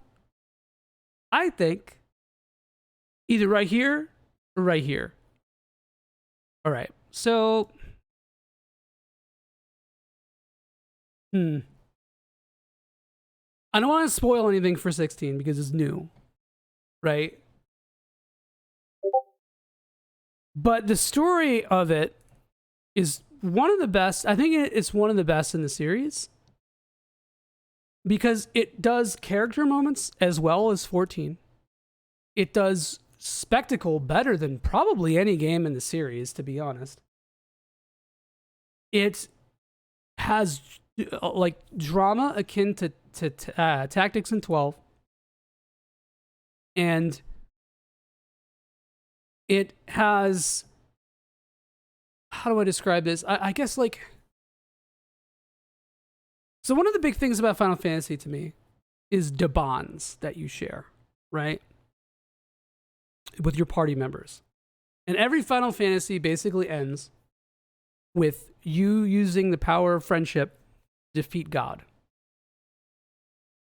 And 16, because it doesn't have the same party structure as the older Final Fantasies, and it's even different than 15. It's a very different party structure than 15. Because you actually have people swapping in and out. Even though they never feel as like centric to the gameplay and the story as 15's does, which is a bummer, but they could have done a little bit more for that if they had switched perspectives, which is a big problem that I have with 16. It doesn't do that. But it does the whole power of friendship thing in a really fucking good way. You interact with the world directly. You constantly face the repercussions of your actions as Clive. People actually die in this game. Bloodily, gorily, and it uses violence in a way that really is effective to me. Because I like seeing blood, man, not because I like to see blood, but because I like to know that there are consequences, right? You have to feel angry and remorse for things, you know? And I think you don't necessarily need like disgusting violence for that, but to me, it undersells the grisly nature of humanity, right? And I think at the end of the day, 16 is a human story. A lot of people say, and again, I'm not going to spoil it, but just sort of like a general oblique spoiler is that magic and I don't know, Deus Ex Machina come into play, and I don't think those people are really paying attention to 16's story. Because again, slight spoiler on like a general sense, but yeah, it's a Final Fantasy game. It's not gonna, the last boss isn't just gonna be a guy. You know, or like the main villain of the game isn't just going to be a guy plotting, right? There's going to be some fucking insane Final Fantasy shit. But if you look at and 9 had this big time too, because a lot of people who've shit on 9 don't understand Necron and his significance to everything. And I feel that the fucking connection between there is huge, bro. Yeah, exactly, Jelly. It's not super edgy. It's like, well, it's edgy, yeah, of course. I mean, it's Game of Thrones inspired, etc. But I think it does it in a way that like Final Fantasy was like kind of lacking. And I think the maturity of the story really sells that. I think some of the sex scenes are stupid, and there's a couple things like sometimes you'll fight enemies and then they'll just, sorry, I hit the mic. There'll just be like blood on Clive during the cutscene or blood on the NPCs during the cutscene, and it looks so like gamey. Like it's just like it takes you out a little bit. Okay, so here's my thing with 16. It deeply tries to ape Matsuno's stories, 12 and Tactics. Tactics Ogre. Was the hamster and the banana? No, it wasn't real.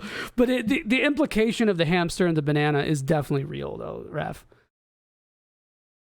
It tries to be a Matsuno story without having Matsuno. How do I describe this? Delivery. Okay? So in Tactics Ogre, your choices directly influence the theme that you have to sit with for a big part of the game. In Tactics, the sort of perspective shifts allow you to feel that. You shift perspectives narratively in 16 where it shows the bad guys or another country, but it doesn't do it super well. It starts off kind of doing it, but if you, the player, never feel it, never actually play it, then it's showing or it's telling and not showing, right? And I think there's like a tier list. It's like feeling, showing, telling. And it's very difficult to feel things for some of the side characters in this game and for the other nations if you're not actually interacting with them outside of just talking to NPCs.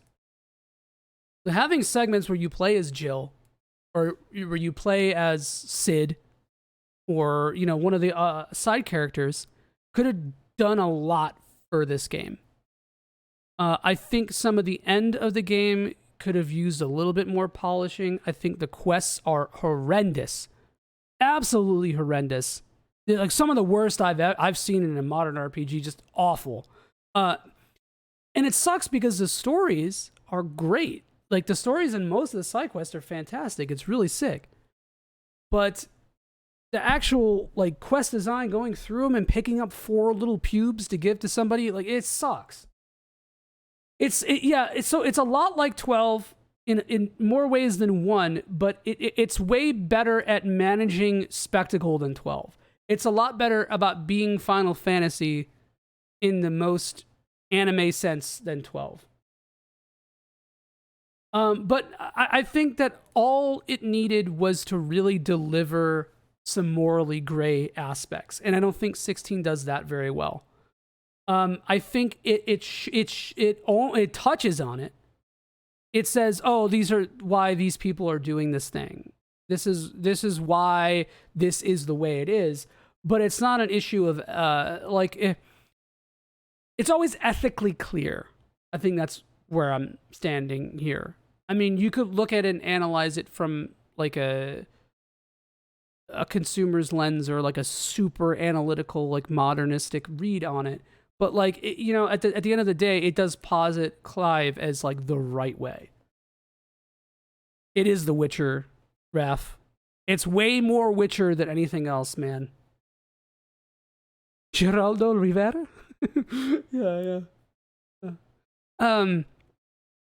But yeah, so like, I don't know.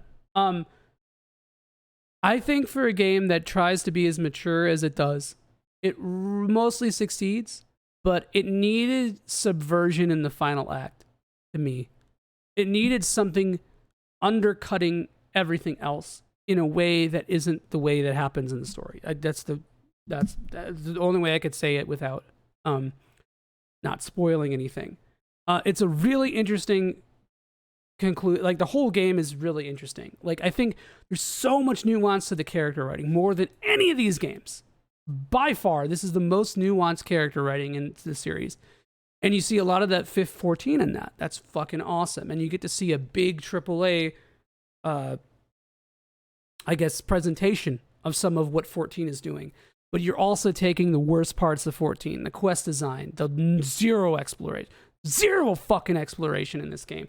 And it didn't need to be 15 in that. I honestly think that I almost, and I'm going to regret saying this maybe, I almost wish 16 had been open world and 15 had been straightforward. Yeah, exactly, Bo. Exactly, Bo. And there's like a moment with villains in 12 and Tactics where they lose their shit, right? But, okay, Xenoblade does it really poorly too, I think. Xenoblade 1 gets a bit of a pass because that was so much older. And Xenoblade 2 is a lot better because the side quests aren't as prolific, or ubiquitous, I should say. But I was going through it with 3 side quests, man. It's the same problem that 16 has, I think, just not as bad. Because 3 doesn't have that many side quests, and neither does 16, but it feels worse in 16. Yeah, you still get a sense of there's no exploration in 16, really. And all it needed was a couple subversions on the battle system for quests. You fight these goblins, but you can only use Garuda. You have to protect the guy. And if you don't protect him, then you get a bad reward or something like that. There's no stakes in it. And that's the problem. If there's no stakes in the gameplay, then there's no stakes in the narrative, even though there are, technically. So the game wants you to think there are a lot more stakes than there actually are. I like having agency over stuff, though. Clive does feel really powerful until he doesn't, until the game decides that he's not, which kind of sucks. I have a lot of issues with the combat because the combat's really good, but it's a Tales game, man. Let's be real. I like it more than Tales, but it's a Tales game. Boss HP is gated and thresholded by cutscenes. So let's say a boss is 1,000,000 HP. Okay, you can't do, even if you could do 1,000,000 HP in a combo, you're not allowed to do that. At 250 HP, 250,000 HP, the boss will start taking like negative damage. And then all of a sudden, you have to wait for a cutscene. And if you played the game before, if you've done the boss before, you got to do the stupid cutscene. Usually a shitty QTE. It's usually like a 2.5 minute cutscene. Enemy design is good. The problem is that it has the same issue with a lot of these games. Is that there's not enough spice in it. All the enemies kind of end up feeling the same. It starts off really good, and it makes the enemies feel really interesting when you don't have all your options yet. But that's another thing, too. There could have been more buffs and debuffs. There's like a protect and a bravery status, which you don't even see until like halfway through the game. I think for protect, it's a little earlier, but then bravery is later or something. But there's needed to be more things like that. Like you have to use charge attacks on this character. You have to parry this character. There's a couple, there's really a lot of half measures. Adamantoise, you can't just spam light attacks on. You have to like hit him in the front. Stuff like that. It's like almost there, but it's not quite. And then the New Game Plus is horrendous. Really stupid design. Enemies just have big HP bars to offset the balance of, spoilers for an icon, Odin's Zantetsuken, because Zantetsuken can one-shot any enemy that doesn't have a stagger bar, which is like 80% of the enemies in the game. There's never like an overwhelming horde feeling in 16, even though there should have been. There's never a big scary enemy feeling in 16 other than bosses, and there should have been. It was close. It was close though. It was really close. It's just that the way the game develops on itself kind of shoots itself in the foot, and I was really expecting New Game Plus to be like DMC 5, Son of Sparta. Actually, I played Son of Sparta first because I beat what's his name? Not Urizen. What's the fucking dude's, the first boss, like you're supposed to lose to it. What's the fucking, I forgot his name. But I beat it first, and I played through the game normally as Son of Sparta. Yeah, it is Urizen. And that was hard as fuck. And I wish that this game had something like that. And even then, once you beat Son of Sparta, then you got Dante Must Die and, or Hell, sorry, whatever. There wasn't anything really like that. And there's like the arcade mode, but it's kind of dookie, and even the arcade mode has the same issues with the boss HP. Honestly, I think the game should have devoted itself more to being character action, or devoting itself more to being an RPG. And in Final Fantasy XVI's case, it would have benefited more from being more of an RPG. It has a lot of RPG mechanics. A lot of people are kind of underselling that, but they're not like well integrated. They're kind of superfluous. If the game had been fully DMC, if the game had been fully Tales, I think it would have been slightly better for it. And it could have used 16's base as, like what 16 is now, it could have used that battle system for specific encounters. Or not battle system, but it could have used that flow for specific encounters. and it would have made encounter design really interesting. Because critical path, and you have the fights that you absolutely can just numbers through, and fights that you got a DMC through. Could have been really fucking cool. The game is way too easy, I think. I'm pretty mid at character action. I'll be real with you. I'm pretty mid. Like, I struggle a lot with Bayonetta. I'm really, like, the platinum for Bayonetta was kind of hard for me. And you don't even, I was only able to pure plat a couple stages. I'm good at Souls, yeah, but like, I don't know, the skills don't carry over as well to me. I get overwhelmed with character action. I don't know. But like, the ring accessories were pretty cool for, in a way. But this is why I think you could have just numbersed it, bro.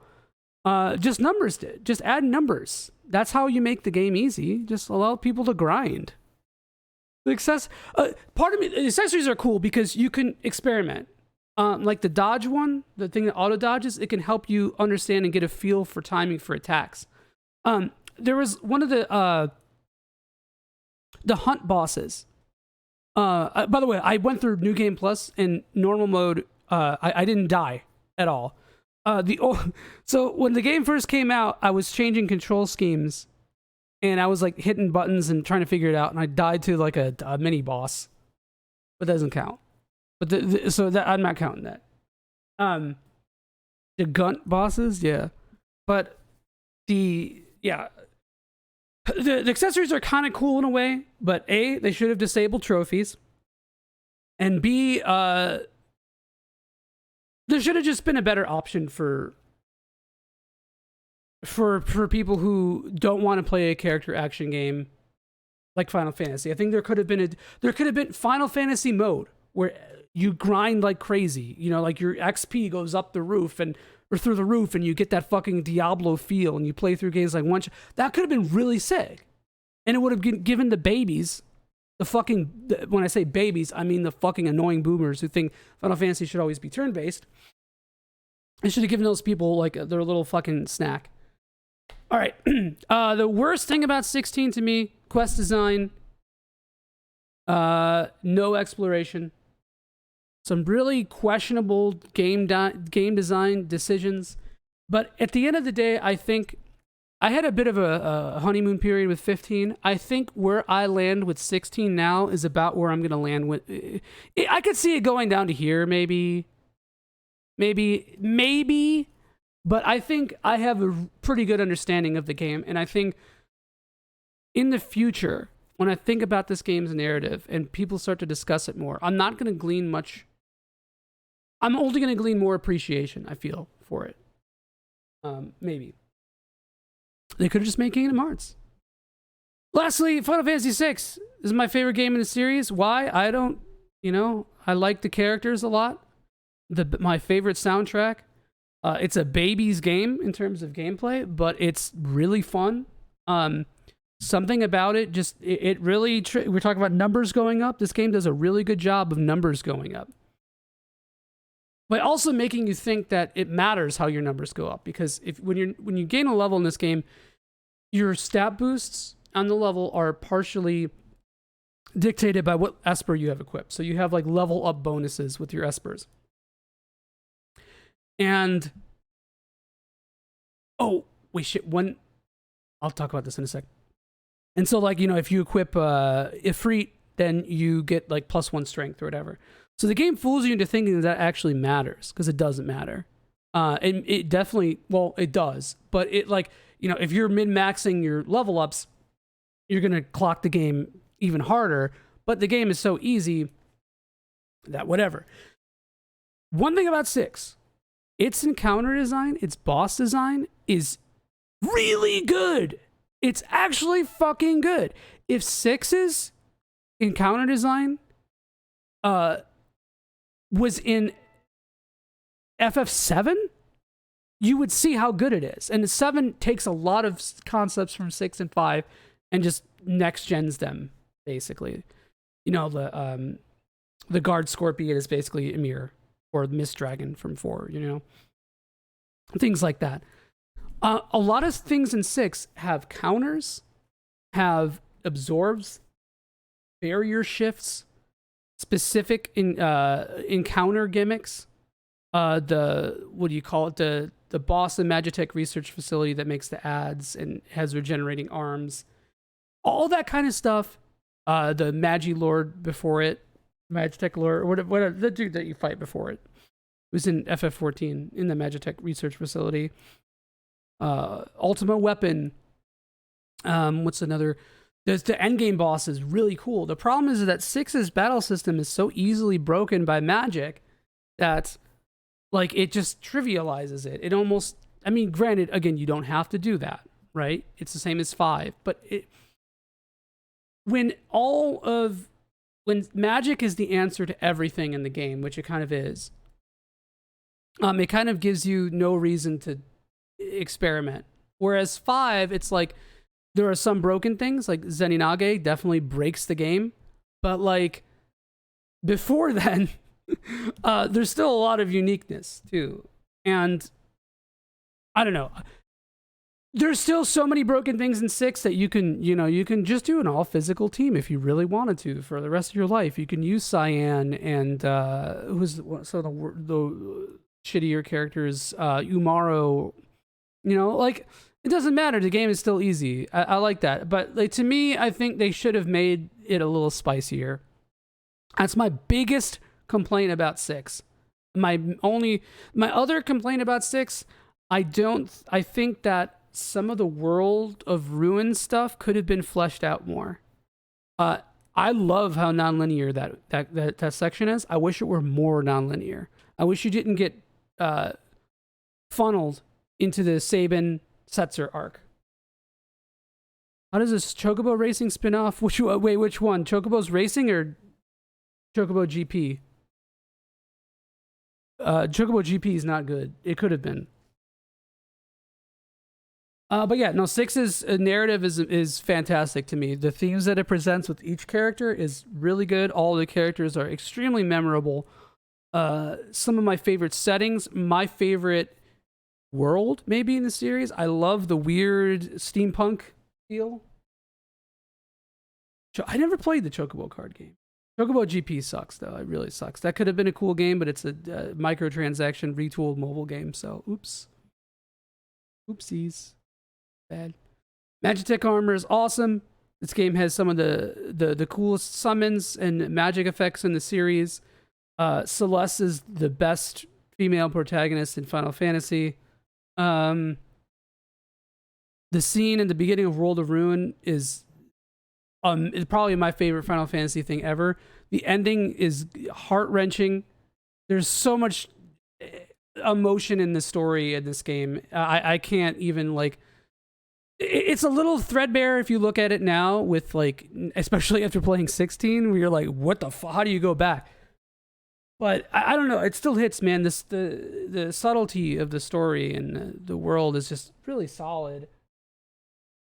And there's definitely, and with Jelly, what you're saying too also plays into my appreciation of it too, man. Because like, I'm not going to pretend like I don't have a lot of nostalgia for this game. The game is hugely important to me. It was like the defining moment where I'm like, oh, RPGs are my thing. I like RPGs a lot, man. Because I played FF1 and I played a little bit of FF4, but FF6 was the first one I like beat and went through and actually paid attention to, because I was like 6 years old when it came out. And I was able to finally read and actually understand the basics of a video game. And it probably took me like a year to beat. I used to grind on everything. Like I used to spend like days grinding before each story segment.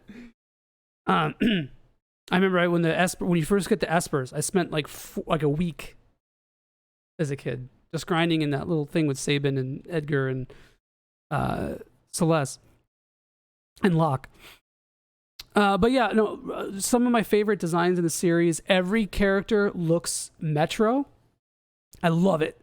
It's like if you put David Bowie on every character is just a medieval character with David Bowie. Like, you got a samurai, but he's kind of David Bowie. You got a thief, but he's David Bowie. You got a Magitech general who's kind of David Bowie. It's sick, man. Like, I love how flamboyant the designs are in this game. I would love to see 6 in like a modern style that's actually true to the Amano art. Which, by the way, not having a Final Fantasy that is extremely close to the Amano art outside of like maybe Dissidia, why? We can do it. We have the technology now. I know it was a different world in the 80s when Amano would make concepts and then you have to make sprites off of them. Sorry, Raph. I'll turn it down. But yeah, okay. I think that's pretty much it. You guys hear me talk a lot about FF6. Really quick, I just wanted to rearrange these spin-offs on the bottom. So 10-2, you probably can't see that. 10-2 all the way on the bottom. Can I make another? Let's make another row just so you guys can see them. Right, 10-2 all the way at the bottom. Probably one of my least favorite Final Fantasies, period. Actually, no. What the fuck am I saying? After Years at the very bottom. Yeah, that's true, Raph. I have too much of a P-nibs to like 10-2. No, that's not why I don't like it at all. That has nothing to do with it. Actually, maybe a little bit because it's like trying so hard to be like a Charlie's Angels, like, oh, we're trying to appeal to this demographic. Kind of, it's too hammy for me, but like, yeah. Anyway, After Years sucks. Reuse assets out the ass.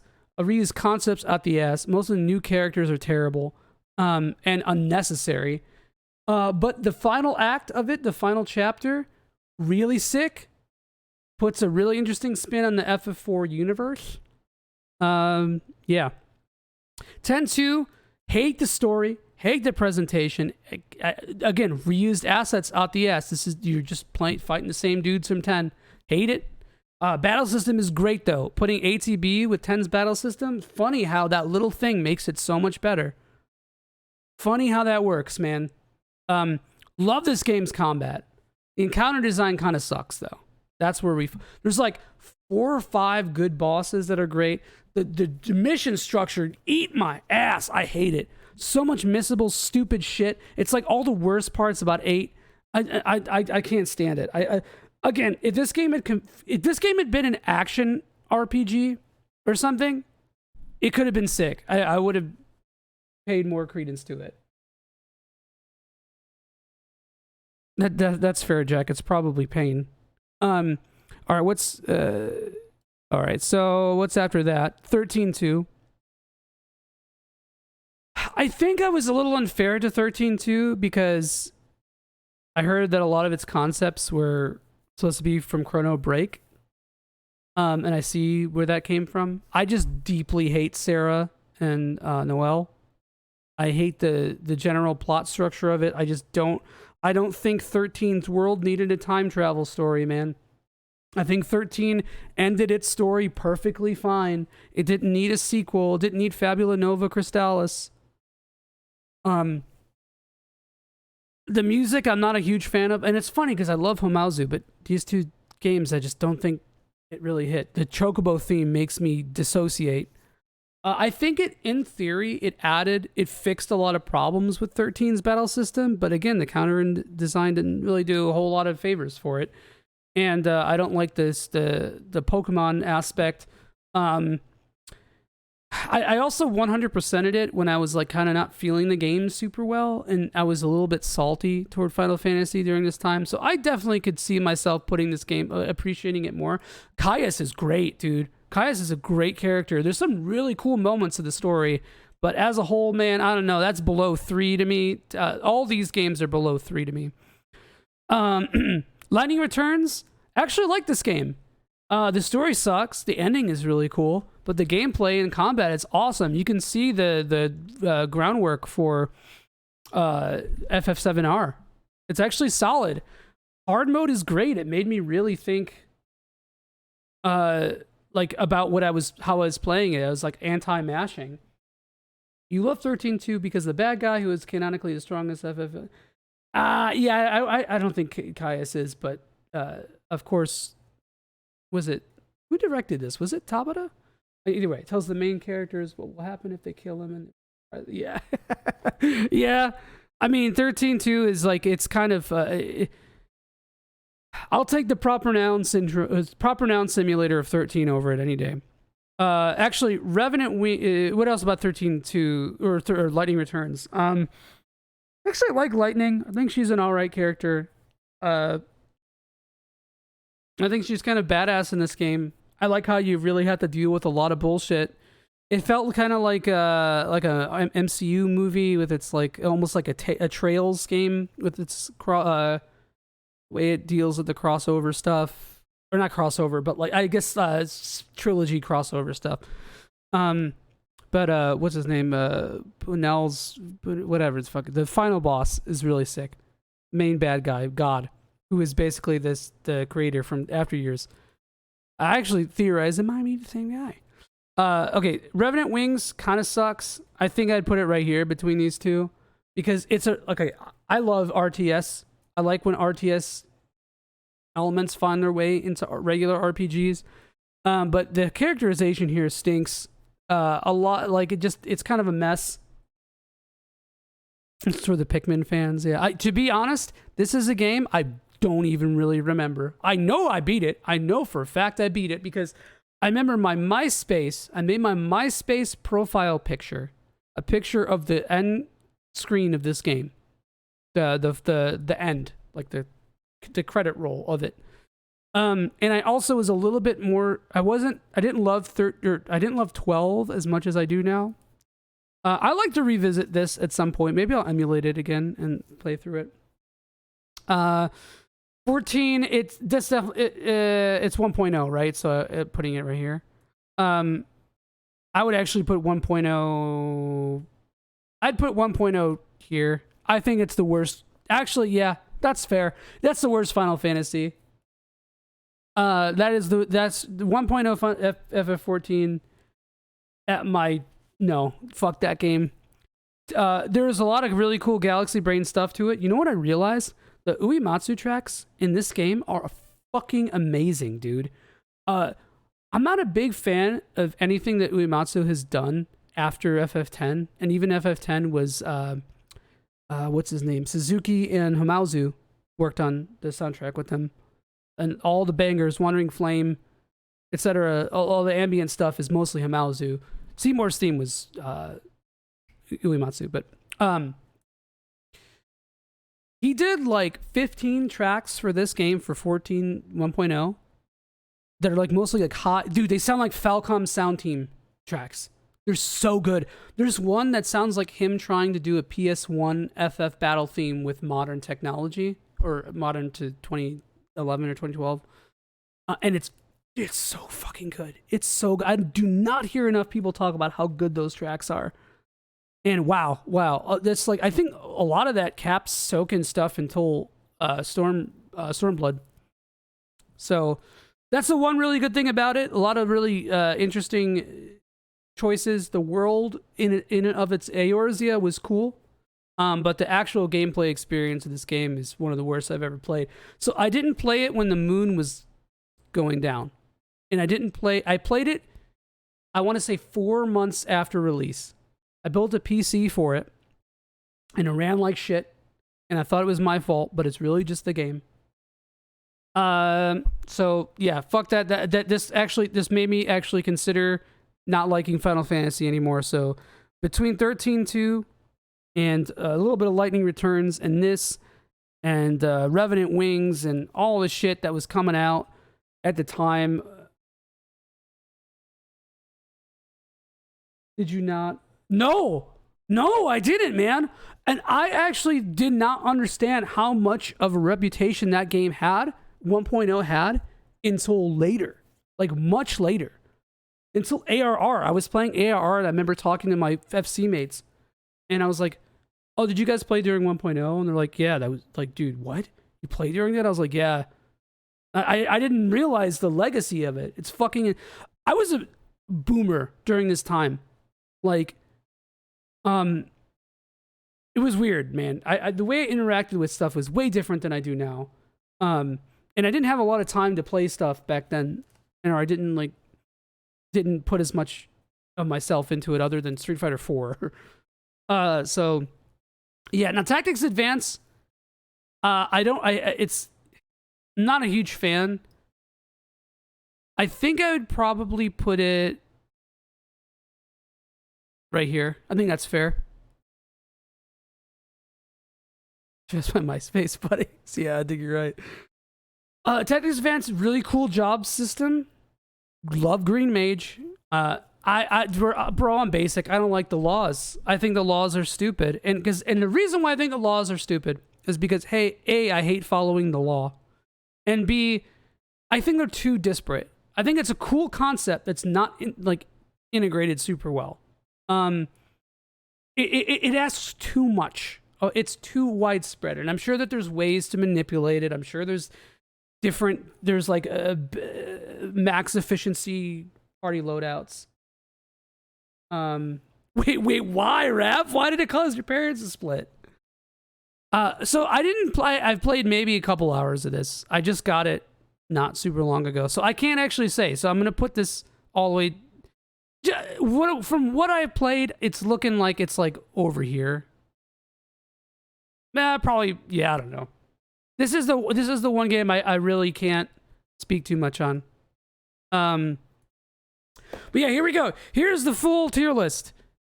FF6, FF14, specifically Endwalker, FF5, FF7, FF12, FF11, Tactics, FF16, FF8, 9, 13, 2, 1, 4, 15, 10, and 3.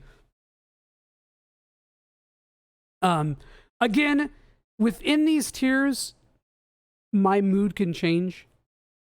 I'm still not 100% sure where I put 16, but I think putting it here is pretty good because I was really feeling it, man. I really had...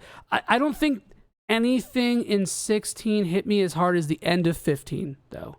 I'll say that much. But as a whole experience, way better than 15. Please name the... I'll just do FF14... And this is...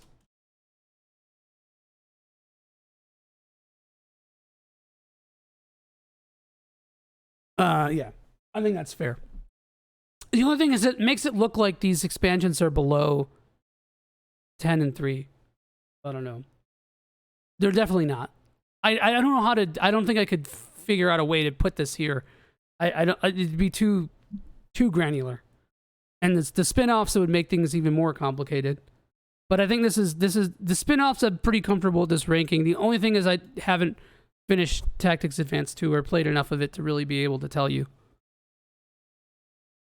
Make it red? Okay. What about the other one? Which one's that? Gray? I thought I made this color before. But yeah, again, this could be rearranged too. I could see times where I like 1 more than 2. I could see times where I think 8 is down here. You know, like there's definitely a lot of fluidity. It depends on my mood, but I think this is. If someone said, "Oh, is Tactics in your top 5 or 6 FFs?" I'd be like, "Yeah, you know, that's fine to say." Or is it, it's 7, you know, whatever. In your top 10, I don't know. I'm confident. I'm confident saying 16 is, but 9 and 8 are not. You know, something like that. If that makes sense. But yeah, anyway, thank you guys for watching this. This is super long. I hope it was fun. Yeah, I don't know what else to say. I feel like I should have written something down for this. It was very much off the dome, but that's the way it is. Sorry for if this is too boomer for anyone. But yeah, Raph, thank you for hanging. I don't think Alan's played all these. Has he? Maybe he has. All right, but yeah, thank you guys. Maybe I'll do more impromptu streams like this. Take care and play fun with